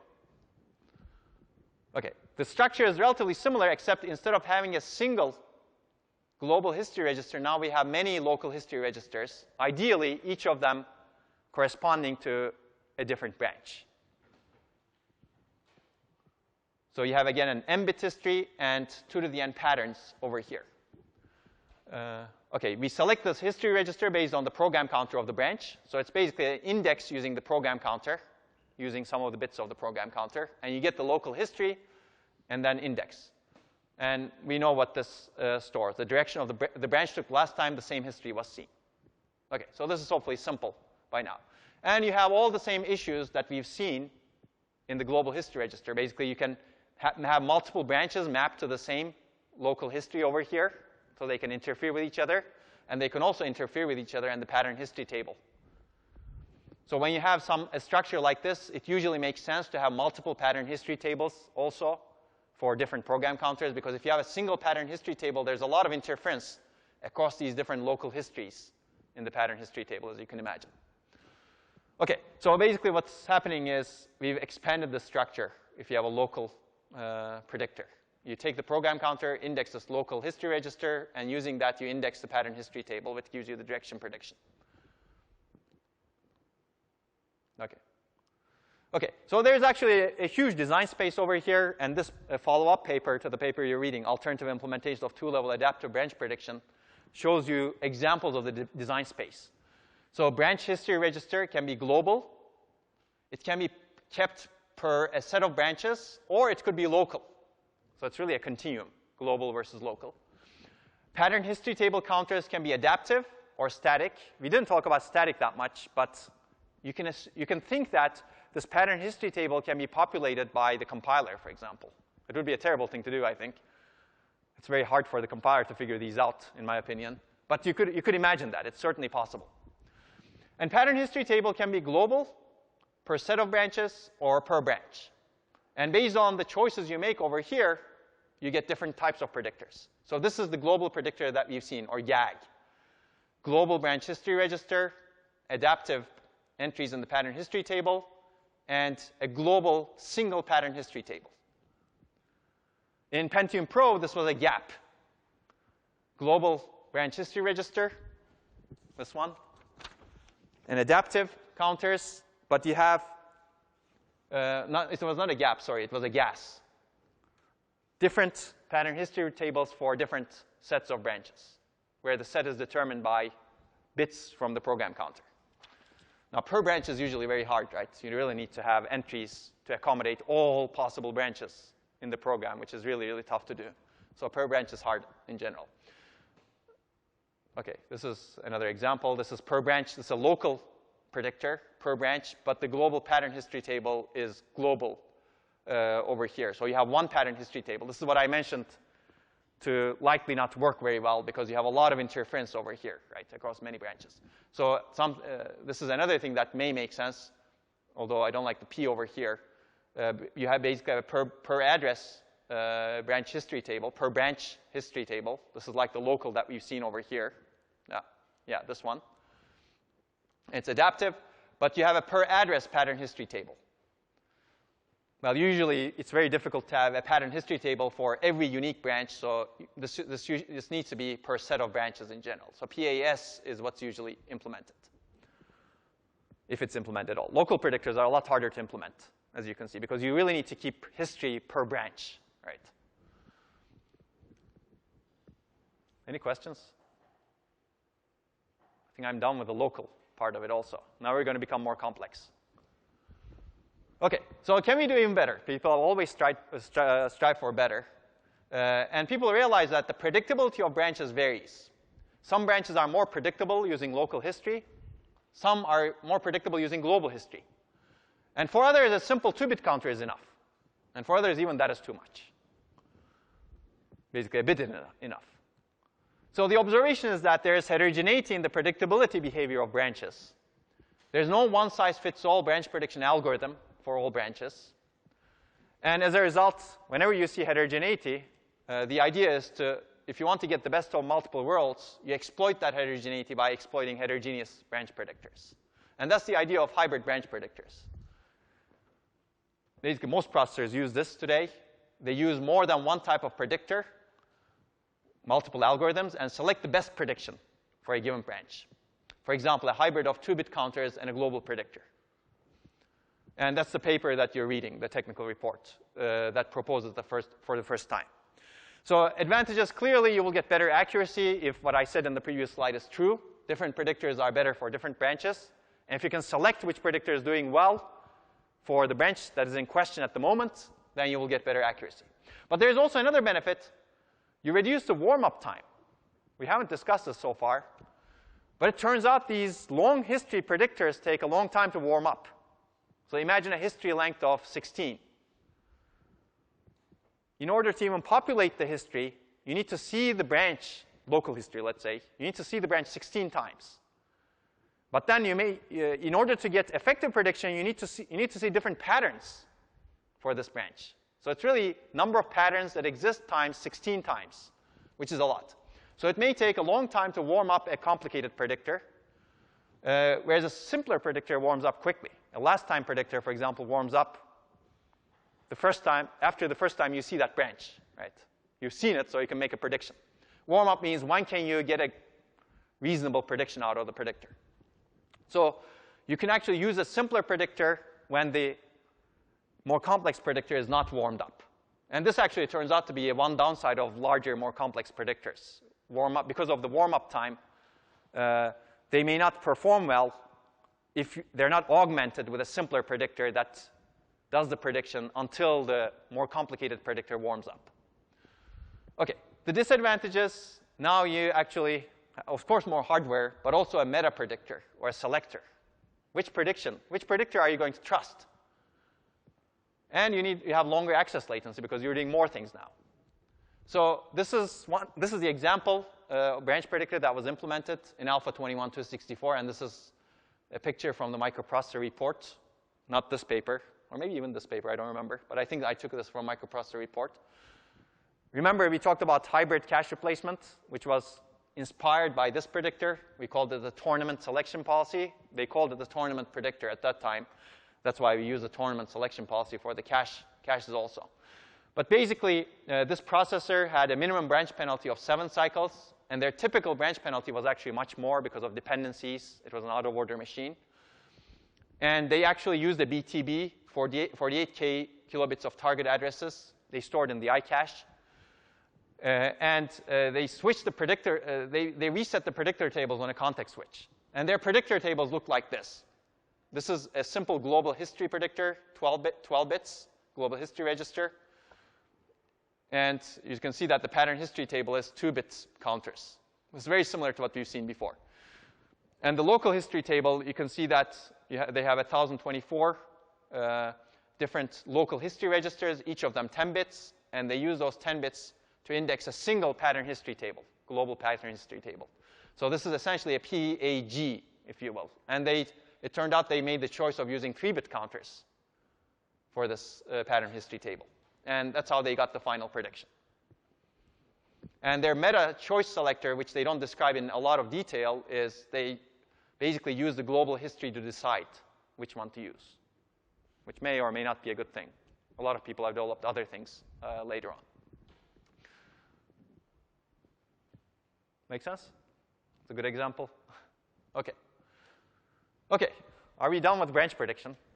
You might guess my answer to this. I guess it depends. If you're designing a wimpy processor that doesn't have a huge downside with 97% accuracy, maybe we're done, right? But it's clear that we're not done if we're designing a much larger processor. And that's the trend still going forward, because we need these powerful processors in serial code sections. OK, so basically, hybrid branch predictors work very well. They lead to 90 to 97% prediction accuracy on average across a large number of workloads. But some difficult workloads still suffer. For example, GCC is a tough workload. It's a compiler. And in one of these papers, they show that maximum IPC you can achieve with a tournament predictor is 9, assuming all of the other parts of the processor is idealized. But the maximum IPC with perfect prediction is 35. This is instructions per cycle. So you're leaving really 4x performance on the table. And this is a paper that I'm going to very briefly discuss today. But this basically looks at different workloads. It's a little bit old, so it's spec 92, I think, and instructions per cycle performance. This little poor bar over here is real branch prediction and real caches. You can see that instructions per cycle is relatively low. If you make the caches perfect, you get some good performance improvements, although this is at the time when the benchmarks were not really heavily memory intensive. So take that with a grain of salt. If you make the branch predictor perfect, you get a lot of performance improvement. But the real big performance improvement comes from making both of them perfect. So you can see that neither of them helps a lot in GCC. But if you make both branch predictor and caches perfect, you get almost close to 16 IPC, which is the width of the machine that they were examining over here. Similar in the Go benchmark. This is really solving the Go game over here. OK, similarly in Vortex, for example. So basically, you really need to make multiple things perfect at the same time, because these two things actually play into each other, branch prediction and caches. But I'm not going to go into that in detail. This paper actually talks about it very nicely. OK, I'm going to bombard you with more predictors. Because existing processors are actually much more complex. We're getting close to there. So we're going to talk about 3 different predictors. One is the loop, branch detector, and predictor. This is basically proposed to figure out loops that are predictable, but that cannot be captured with short local histories. So for example, a loop iterates 385 times. You don't want to mispredict that, although the benefit you get out of that is not high. Well, what if it iterates 17 times and you have only 16-bit local history? Maybe you can capture that with a loop branch predictor, right? It works well for loops with small number of iterations where iteration count is predictable, and it's used in Intel Pentium M and in probably later machines as well. We're going to talk about very briefly. Perceptron branch predictor, this is perhaps the only use of real machine learning techniques, simple machine learning techniques in real processors. Basically, it learns the direction correlations between individual branches and assigns weights to correlations. And this is the paper that describes it. I'm going to talk about that very little bit. There are a lot of implementation issues, even with some simple technique like this. But this actually works quite well. Compared to a similar-sized global branch predictor, it reduces misprediction rate by about 20%, 25% or so. I actually implemented it myself, and I've seen benefits from it. And the next one is actually a hybrid history length based predictor. Basically, the idea is to use different tables with different history lengths that are geometric in nature. So you can have very long histories and very short histories, dedicate a lot of your logic to the short histories, but also capture these really long histories such that you can capture much bigger correlations across the program. And this is actually implemented in many existing processors, a variant of this. OK, let's look at this Intel Pentium M predictor. This is actually a nice paper that talks about their prediction mechanisms. I'm not going to talk about that, but they have an inject bench predictor also. We're going to cover that later on, hopefully. But this is their loop predictor. Basically, you can read it in more detail. They basically have a count, they have a limit, and they get a prediction. They somehow figure out how many times you've iterated in the previous iterations. Previous time you executed this loop, and they set the limit based on that. And when they see the loop branch again, they start counting. And when the counter reaches the limit, they say, I'm done with the loop, so I'm going to exit. So they're very careful in terms of how they allocate into this loop predictor. So you need to detect the loops and basically predict it. Does that make sense? I've given you a high level, but you can imagine many, many mechanisms. For example, if the compiler is very good at supplying the limits, that sounds nice, right? You could potentially supply it to the hardware. They don't do it, but they do it purely in hardware in this machine. But a lot of machines, a lot of existing machines actually use loop predictors like this. One of the benefits of this is they take away the easily predictable loop branches from the other structures, such that the other structures can focus on predicting much, much harder to predict branches. So that's where I see the benefit of these loop predictors. Because other structures may be able to capture this prediction, but then you're using a lot of sophisticated circuitry that you could have otherwise used for hard-to-predict branches. We're going to get back to inject branches later on. Let's talk about Perceptron. Perceptron is a very simple learning structure. Basically, it learns a target Boolean function of n inputs. And the idea of a perceptron branch predictor is to use this perceptron to learn the correlations between branch history register bits and branch outcome. And as you can see over here, these are the different inputs. This is the output, y.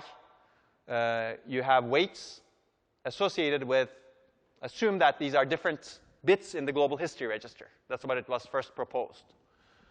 And you learn those weights after a lot of executions, and eventually you predict your outcome of the branch by multiplying the global history register value with the weight.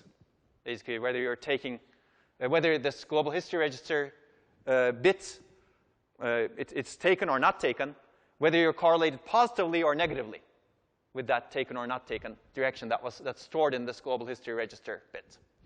OK, let me go into a little bit more detail. Basically, a perceptron contains a set of weights, wi here. It's stored somewhere. It has to be stored somewhere. Each weight corresponds to a bit in the global history register. And how much the bit is correlated with the direction of the branch is indicated by this weight. So if you have a positive correlation, so for example, if this bit in the global history register is very important for the prediction of this branch, you have a large positive weight.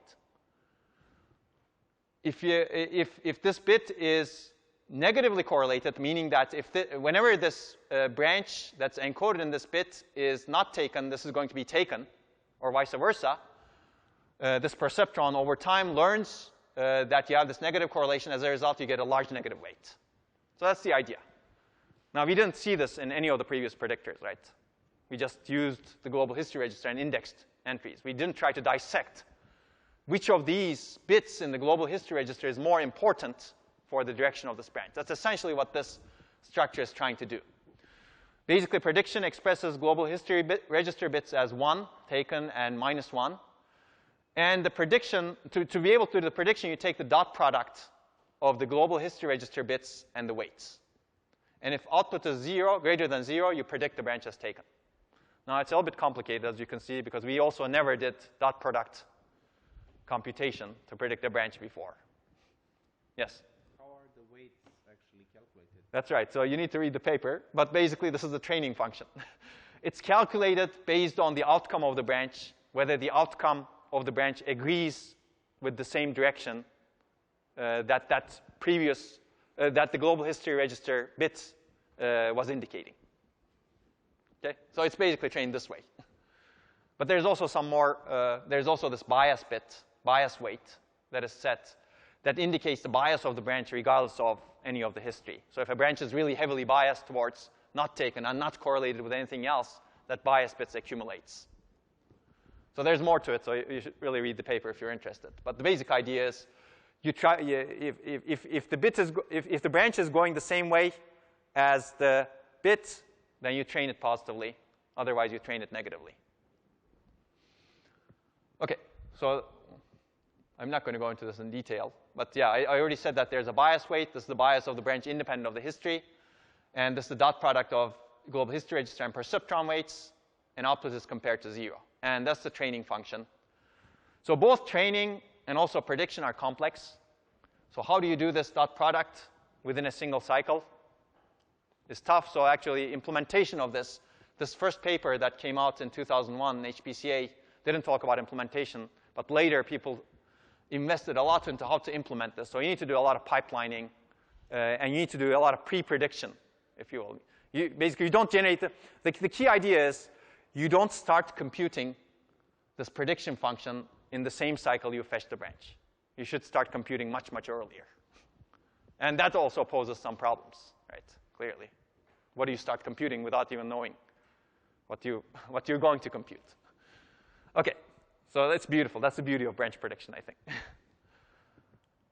OK, so the advantages, you get a more sophisticated learning mechanism, better accuracy. I can attest to it personally. Disadvantages, it's hard to implement. I can attest to that personally also. Basically, you have an adder tree to compute perceptron output. And there's another disadvantage. You cannot learn everything because of the perceptron. Because it's a linear function, it can only learn linearly separable functions. For example, it cannot learn XOR type correlation between 2 history bits and the branch outcome because of the properties of the perceptron. So you really need some other mechanism to cover for that sort of correlation. And this is implemented in some existing processors. I think Oracle's M4 processor has a version of this, for example. Any questions? Sounds like fun, right? And this is the only place that I know of in architecture, I said this before, that uses machine learning, even a primitive concept like a perceptron, to improve what's going on in hardware. OK, let's look at another sort of. So there were 2 directions that were dominant in the last decade, I would say. One direction was this neural network-based predictors, perceptron. And the second direction was this multiple history-based, multiple history length predictors. Let me cover this one. And the key observation here is different branches require different history lengths for better prediction accuracy. And the idea is very simple after that. You have multiple pattern history tables indexed with global history registers with different history lengths. And intelligently allocate pattern history table entries to different branches. This is one example. This is the TAGE predictor, tagged geometric history length predictor. So the first one is a tagless predictor. indexed with program counter. The second one is indexed with one small history length and a hash of program counter. There's a tag over here. It's tagged. And it gives you a prediction. It also gives you a usefulness of the prediction. And you have a bunch of these tables indexed with different history lengths. So this one may be a history length of 2, 4, 8, 16, 32, 256, 1024, ... And the table size over here may be larger. The table size over here may be smaller, because you're actually tagging the tables also. You're using program counter information as well. And you can see that the prediction logic becomes complicated, right? You need to pick the one that's the best. And it was proposed in more detail in this paper. Actually, all geometric history length predictors was in Micro 2005, or ISCA 2005. Anyway, so this is another example. You have this tagless base predictors, maybe a nicer view of this. Basically, the idea is you pick the predictor that provides a prediction that has the longest history matching entry. So if you get a prediction from here as well as here, you pick the longer history entry. And you train it such that your usefulness, so for example, if a branch is easy to predict with a small history, then you keep it in this table. If a branch is hard to predict with smaller histories, you try to keep it in these tables. So there's an update function that we're not going to talk about, but you can actually read papers that are written about it. So, but you can also use these other predictors' outcomes for other things. So for example, the longest history matching predictor is over here. It has the longest history. It hits, you get a prediction. But this one also hits. Now you get an alternative prediction. Right? Maybe this alternative prediction is better sometimes because of aliasing issues, right? So in the general case, longest history matching components provides the prediction. But there are many cases where the newly allocated entries have a weak counter. And in that case, alternative predictor actually is more accurate than the predictor.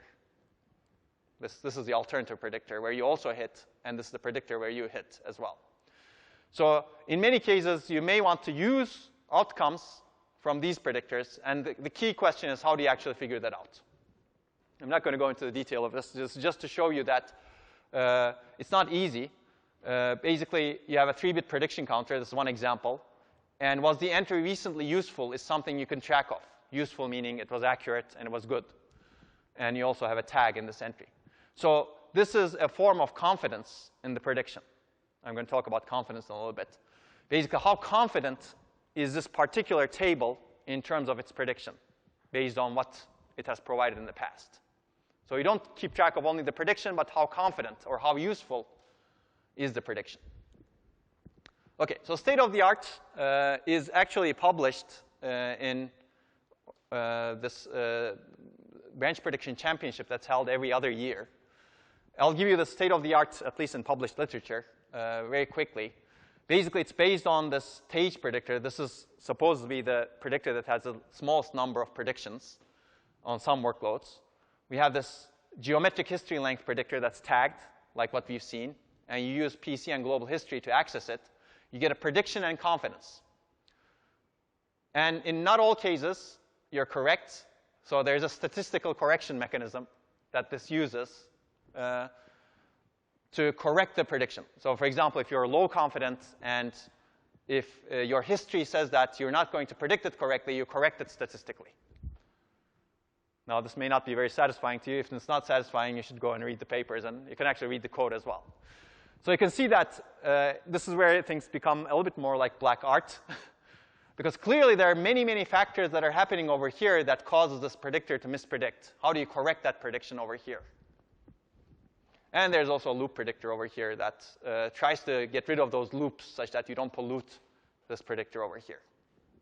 OK. OK, let's take a break over here because we're going to talk about some other things. Let's take a 7-minute break. And then we can continue. OK, let's continue. How is everyone doing? Good? I see. I like this. You're enjoying this? Yeah? OK, good. Yeah, a lot of people are fascinated by this topic. Yeah, this is so I believe a lot of processors implement things like this at the moment. Unfortunately, not many processor vendors are writing papers about what they exactly implement anymore. They used to be more open about these things. And I hope they become more open again about what they implement. Even though they may not tell exactly what they do, they can at least give a high level. But I believe the stage is a relatively popular predictor that's used in existing processors at the moment. And they may also have loop predictors. It's clearly a hybrid predictor of many, many things. But Tage, the fact that you can take advantage of multiple history lengths, and the fact that it's a lot more implementable than the Perceptron makes it a good choice to be used right now. But of course, some people are still making progress and working on it. Andrei Seznek at NVIDIA is one person.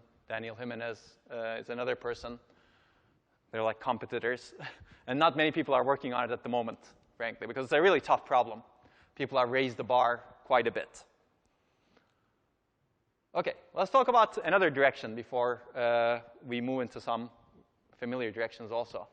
This idea is to use helper threading, which is a change from what we've been doing. We've been trying to use predictors. But there is another way of doing this thing, which is pre-computing the outcome of a branch with a separate customized thread. Now, this has its own complications. This is called a helper thread. And this paper actually discusses how to use that. This is also called simultaneous subordinate microthreading applied to branch prediction. For example, you could construct this thread in hardware or in software. We're not going to go into the details of this. When we talk about prefetching, we're going to talk more about helper threading. But assume that you have constructed this thread that is essentially the backward slice of a branch that's hard to predict. You figured out the branch is hard to predict, and you construct a thread that's a backward slice that feeds into the data that's required to predict that branch or to execute that branch. You figured out all of the instructions that actually impact the outcome of the branch, the predecessors of the branch, or the data flow tree of the branch, let's say, data flow graph of the branch. You can pack this into a thread, and you could build that thread and put that into some parts in the processor. And whenever you get to a branch, or much before you get to a branch, you start that thread, launch it, execute it in some hardware context. If you have a multi-threaded machine, it could be executed on that separate thread context, which means that it needs to compete with the resources for the main thread, which is potentially one downside of it. But assume that that thread executes and generates an outcome for that branch. You can use that as a prediction when you actually fetch the branch. That's the idea. You create a specialized thread just for predicting this really hard to predict branch. It's possible to do. It has a lot of course, overheads. I've described a lot of the things that lead to the overheads. Even when do you launch this thread becomes an overhead, right? Because if you launch it too late, well, you may not have the thread finish before you really need the outcome. If you launch it too early, maybe you never get to the branch that you are doing the prediction for. How do you construct the thread? All of those issues remain. But this paper actually showed that you could significantly improve the branch prediction accuracy compared to the state-of-the-art branch predictor at that time in 2002 by augmenting it with these subordinate microthreads, as they called them, and judiciously employing the subordinate microthreading for very difficult to predict branches. Because for some branches, maybe there's no predictor you can build to predict them, right? This is really executing part of the code that leads to the branch. But of course, there are other issues. How do you decide when to terminate this thread, right? When does the thread start? When does it end? Do you have the correct values for the thread to start? All these questions need to be answered. As far as I know, this is not employed in existing processors, but a version of this that's used for prefetching has been used in different processors. Branch prediction is a little bit harder because you need to prefetching. Let's assume that you've done the same thing for a load that misses the cache, right? You construct the backward slice as a thread. You launch the thread in some other core, and that thread prefetches the data. You don't need to supply that to the core again. You just hopefully you prefetch the data into the cache, right, in the shared cache. And another thread that may need that data can later access it. In branch prediction, you have a problem, which is when you do the prediction, when the thread finishes, you need to somehow supply that outcome to the fetch unit that needs to use that as a prediction when it executes, when it really fetches that branch, right? And that is very difficult to do. That's the difference between branch prediction and prefetching. But we will cover this idea when we talk about prefetching. But I think it's a very interesting idea. It's a different idea than building yet another bigger predictor. OK, let's go back to branch confidence estimation. I've talked about this. So we've been talking about hard-to-predict branches. We've been talking about the statistical correlation, for example, in the ETH predictor. And a lot of these rely on figuring out whether your prediction is going to be correct or not. And this was an idea that was proposed as early as 20 years ago, again. The idea is very simple. You estimate if the prediction is likely to be correct. Estimate how confident this particular predictor or this particular table or this particular part of the predictor is in its prediction. Why would you like to do this? Because it could be very useful in deciding how to speculate. Speculation is basically essentially what we're doing over here. What predictor, what pattern history table to choose or use, whether to keep fetching on this path. So if you're not confident, maybe you stop fetching, right, to save energy. Whether to switch to some other way of handling the branch. We're going to talk about these, but maybe you want to go dual path execution if you're really not confident about the branch, or you predicate the branch, or ... So you could build better predictors as well as better branch handling mechanisms if you can estimate this confidence in your prediction. So this is what was proposed 20 years ago. You can keep a record of correct or incorrect outcomes for the past n instances of the branch. And based on the correct, incorrect patterns, you can guess if the current prediction will likely be correct or incorrect.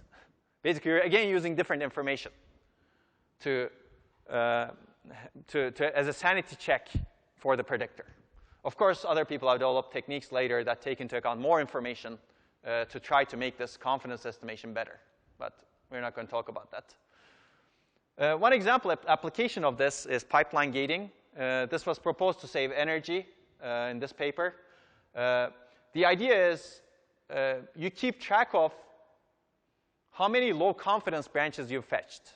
How many branches you've fetched that you predicted, but you don't think your prediction is correct.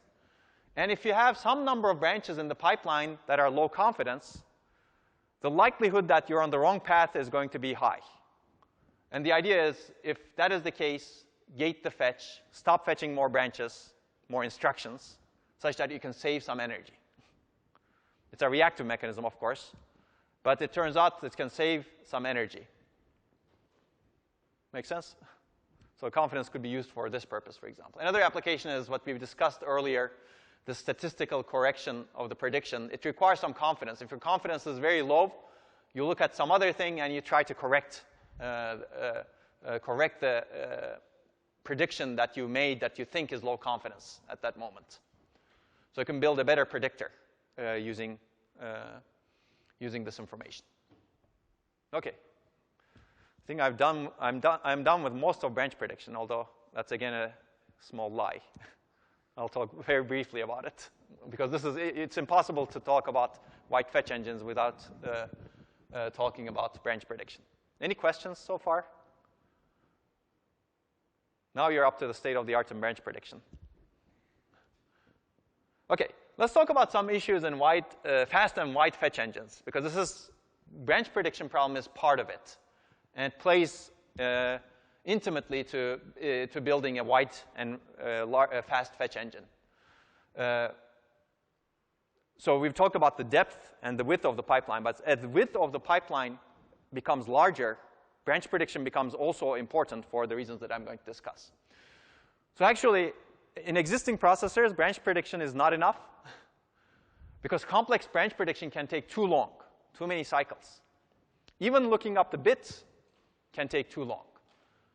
So the goal of iCache line and way prediction is to quickly generate a reasonably accurate next fetch address to enable the fetch engine to run at high frequencies.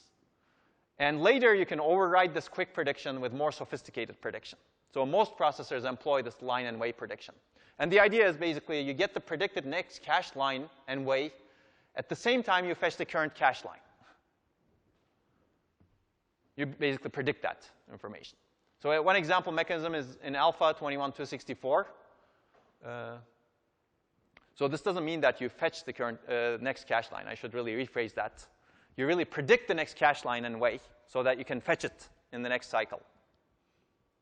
I think there's some ambiguity in the expression over here, which I'm going to fix immediately if my computer lets me. Yeah. OK. Exactly. You don't deal with the branch. You deal with which cache line and way you're going to access. OK. Should move this apart. OK. OK. I thought that went away. That's better. OK. Basically, this is employed, again, in alpha 21264. That's why I recommend that paper for you to read. Each cache line stores information that tells which line/way to fetch next. That's your prediction. And on a fill, when you fill the cache block or line, you update the predictor such that you point to the next sequential line. When you resolve a branch, again, you update the line and way predictor such that it points to the line and way that contains the likely target. And if line and way prediction is incorrect, one cycle is wasted because the big branch predictor that we've seen earlier produced a prediction after that.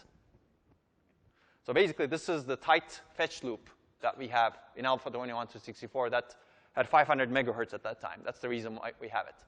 So if you look at the instruction fetch engine over here, in the instruction cache, you not only have the cache line, but also you have a prediction in terms of which line you're going to access and which way you're going to access next.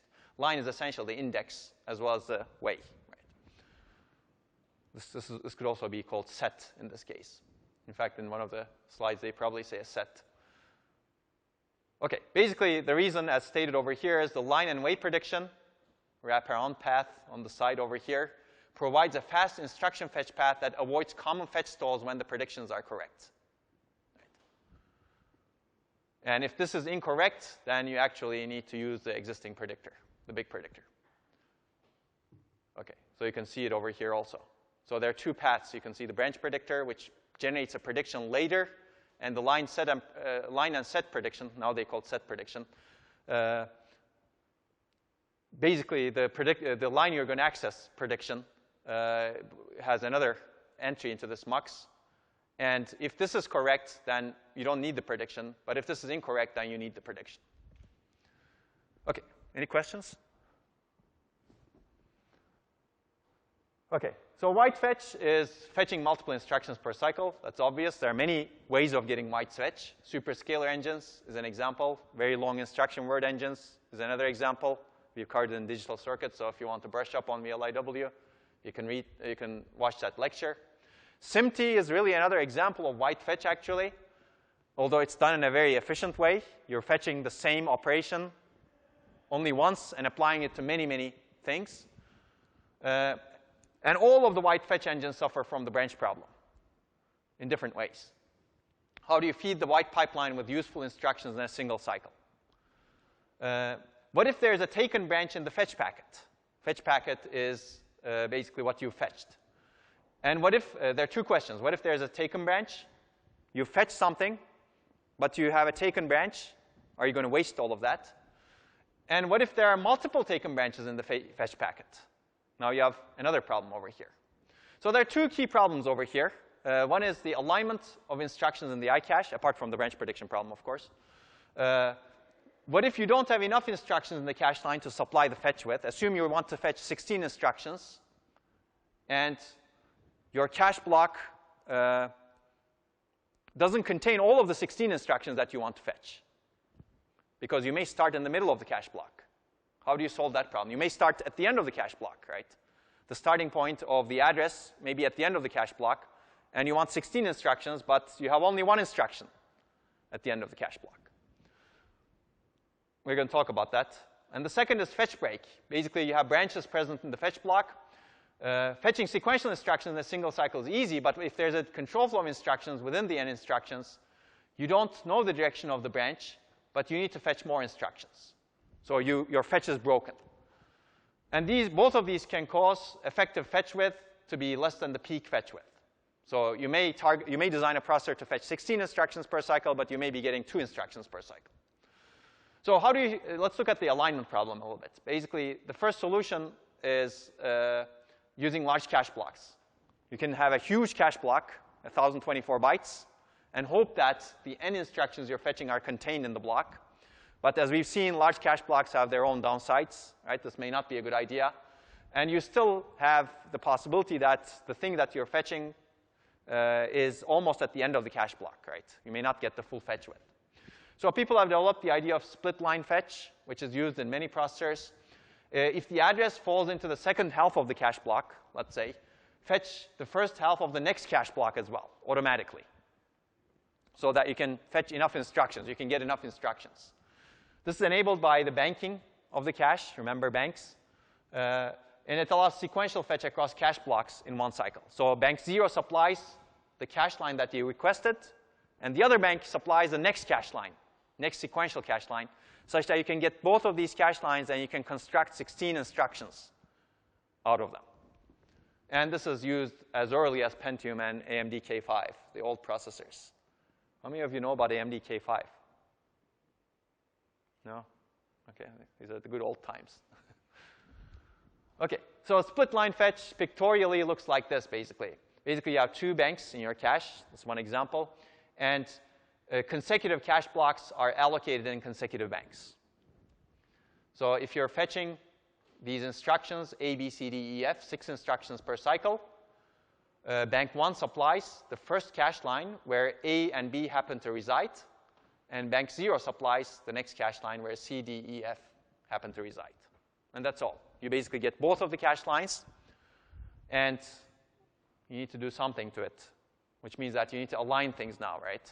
So you need this alignment logic such that these instructions get to the decoder, because decoder expects instructions in sequential order, and these instructions are shuffled to be after these instructions. So fetch engines actually are more complicated because they need to do all of this alignment as well, which we haven't talked about, but you should be aware of it.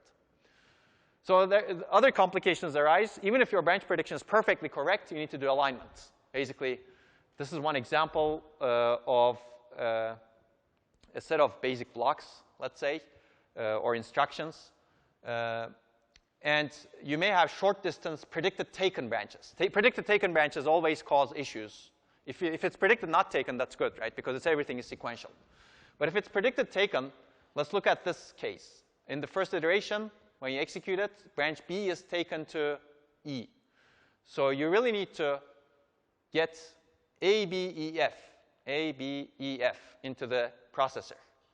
But with split line fetch, what you get is A, B, C, D, and E, F, like this. Right?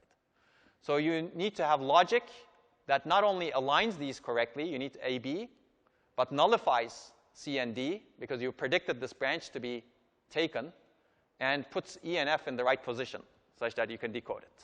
Right? So you basically have an alignment shuffling logic plus nullification logic for those instructions that are not supposed to be fetched. And another example over here is branch B falling through. In that case, you should not execute E. You have the same problem, basically. You fetched A, B, C, D in the first split line fetch, and the second part provides you E, F. You're supposed to execute A, B, C, D, so you need to align them that way. You need to ignore E, and F needs to go right here. There shouldn't be a space here, though this is wrong. OK, so essentially it's a shuffling logic, right, in the fetch engine. OK, so let's talk about some other techniques to reduce fetch breaks. So people have invested a lot into this also. We're going to talk about some compiler techniques that I've alluded to in the last 10 minutes that we have. I'm not sure if we'll get to hardware caches, but trace caches, but we'll see. So the first one is basic block reordering. This should be obvious based on what we discussed so far. Not taken control flow instructions is not a problem, as I've said, because they pose no fetch break. So the idea is to make the likely path the not taken path. Convert taken branches to not taken ones, or reorder basic blocks after profiling. I don't think I have defined basic block, but hopefully you guys know. Basic block is code with a single entry and single exit point. There's only one place you can enter that piece of code, and there's only one place you can exit that piece of code. It starts with a target of a branch, and it ends with a branch. OK, let's look at this control flow graph that consists of 4 basic blocks. Let's assume this branch is taken 99% of the time. And we have 3 code layouts. Which one is the worst layout? Or which one is the best layout? Any thoughts? So 99% of the time I go this way, and 1% of the time I go this way. So I'd better lay out the code this way, right? A, B, D. So code layout 1 is what makes sense, assuming this 99% is correctly calculated with a representative input set. It leads to the fewest fetch breaks. Code layout 2 is probably terrible. And code layout 3, well, that's for a different cause, if you will, which we will talk about. So if you're, for some reason, if you want to execute both of these blocks and nullify one of them later, this may not be a bad code layout, actually, for predicate execution. But this is definitely a bad code layout for this profile. OK, so this is proposed in this beautiful paper in Programming Languages Design and Implementation. It talks about a bunch of other things as well. But basically, this has many advantages. Not only reduced fetch breaks, assuming profile behavior matches runtime behavior of branches, but you get increased instruction cache hit rate as well, because you're not putting stuff that is not likely to be executed inside your cache, right? Assuming you put this thing that is unlikely to be executed far away, not in the same cache block, you're not even fetching it, right? So you get better iCache hit rate, and they also show that you get reduced page faults because of the same reason. You could put that in a different page, right? You could pack a page with things that you think are going to be executed often. So the benefits are actually a lot. Disadvantages, of course, you're always dependent on compile time profiling when you're doing it at compile time. It doesn't help if branches are not biased.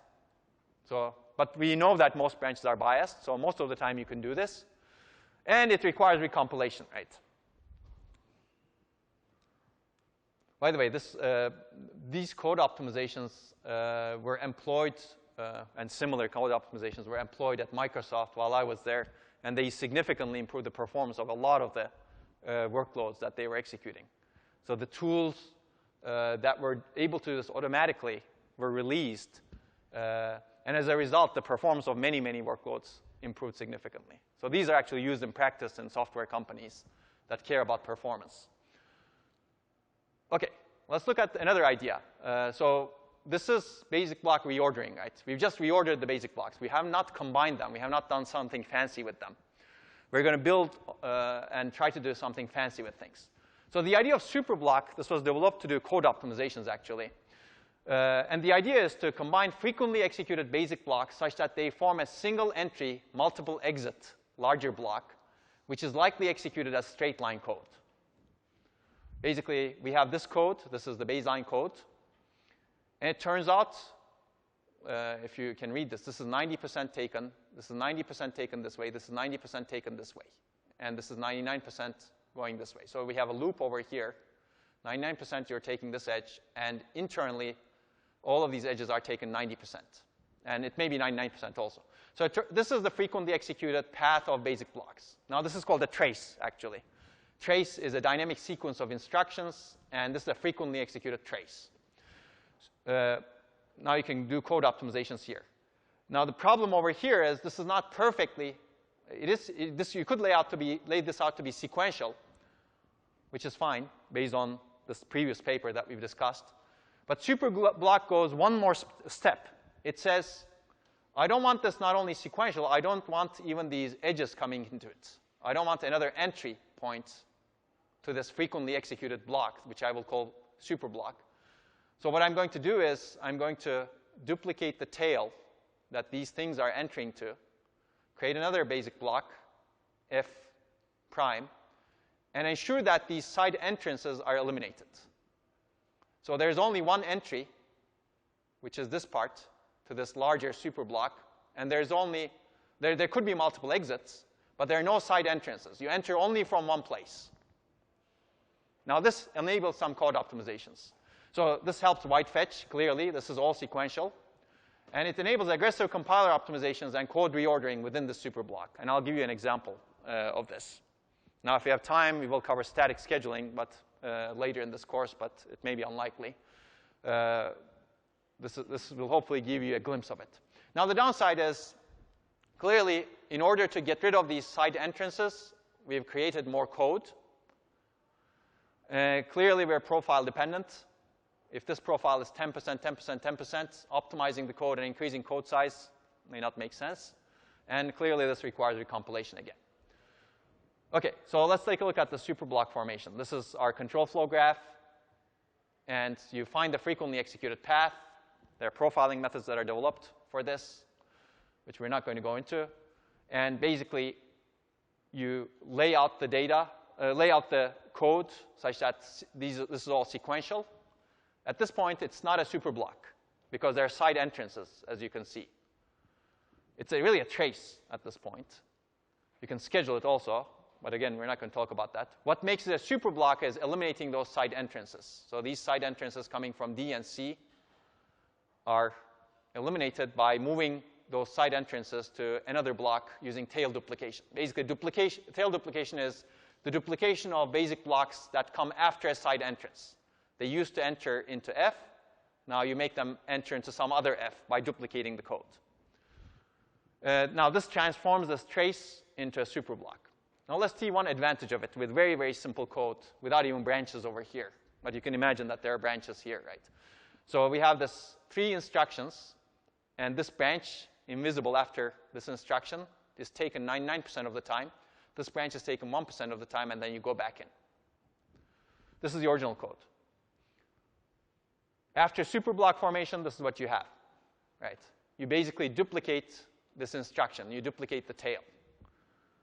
Now, what this enables you to do is common sub-expression elimination. If you were careful when you were looking at this, 99% of the time, this multiply is computing exactly the same thing as this multiply, right? Only 1% of the time, you're modifying R2, and the result of this multiply is different from this multiply.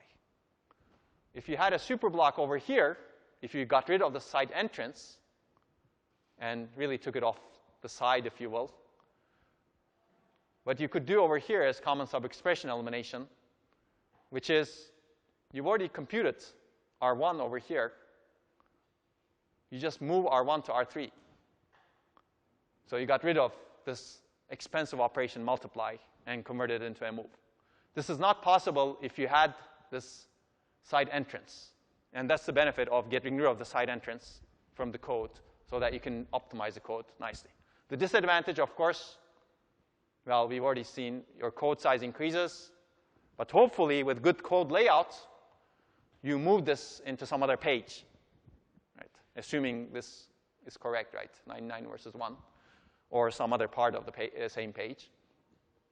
And of course, you're profile dependent.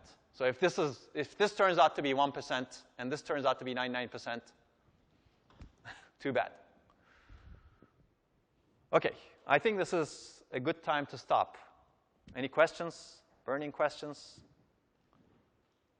Is this fun? Have you guys taken a compilers course? OK, so this is not this is not new, hopefully, for people who've taken a compilers course. Have you seen superblock optimizations?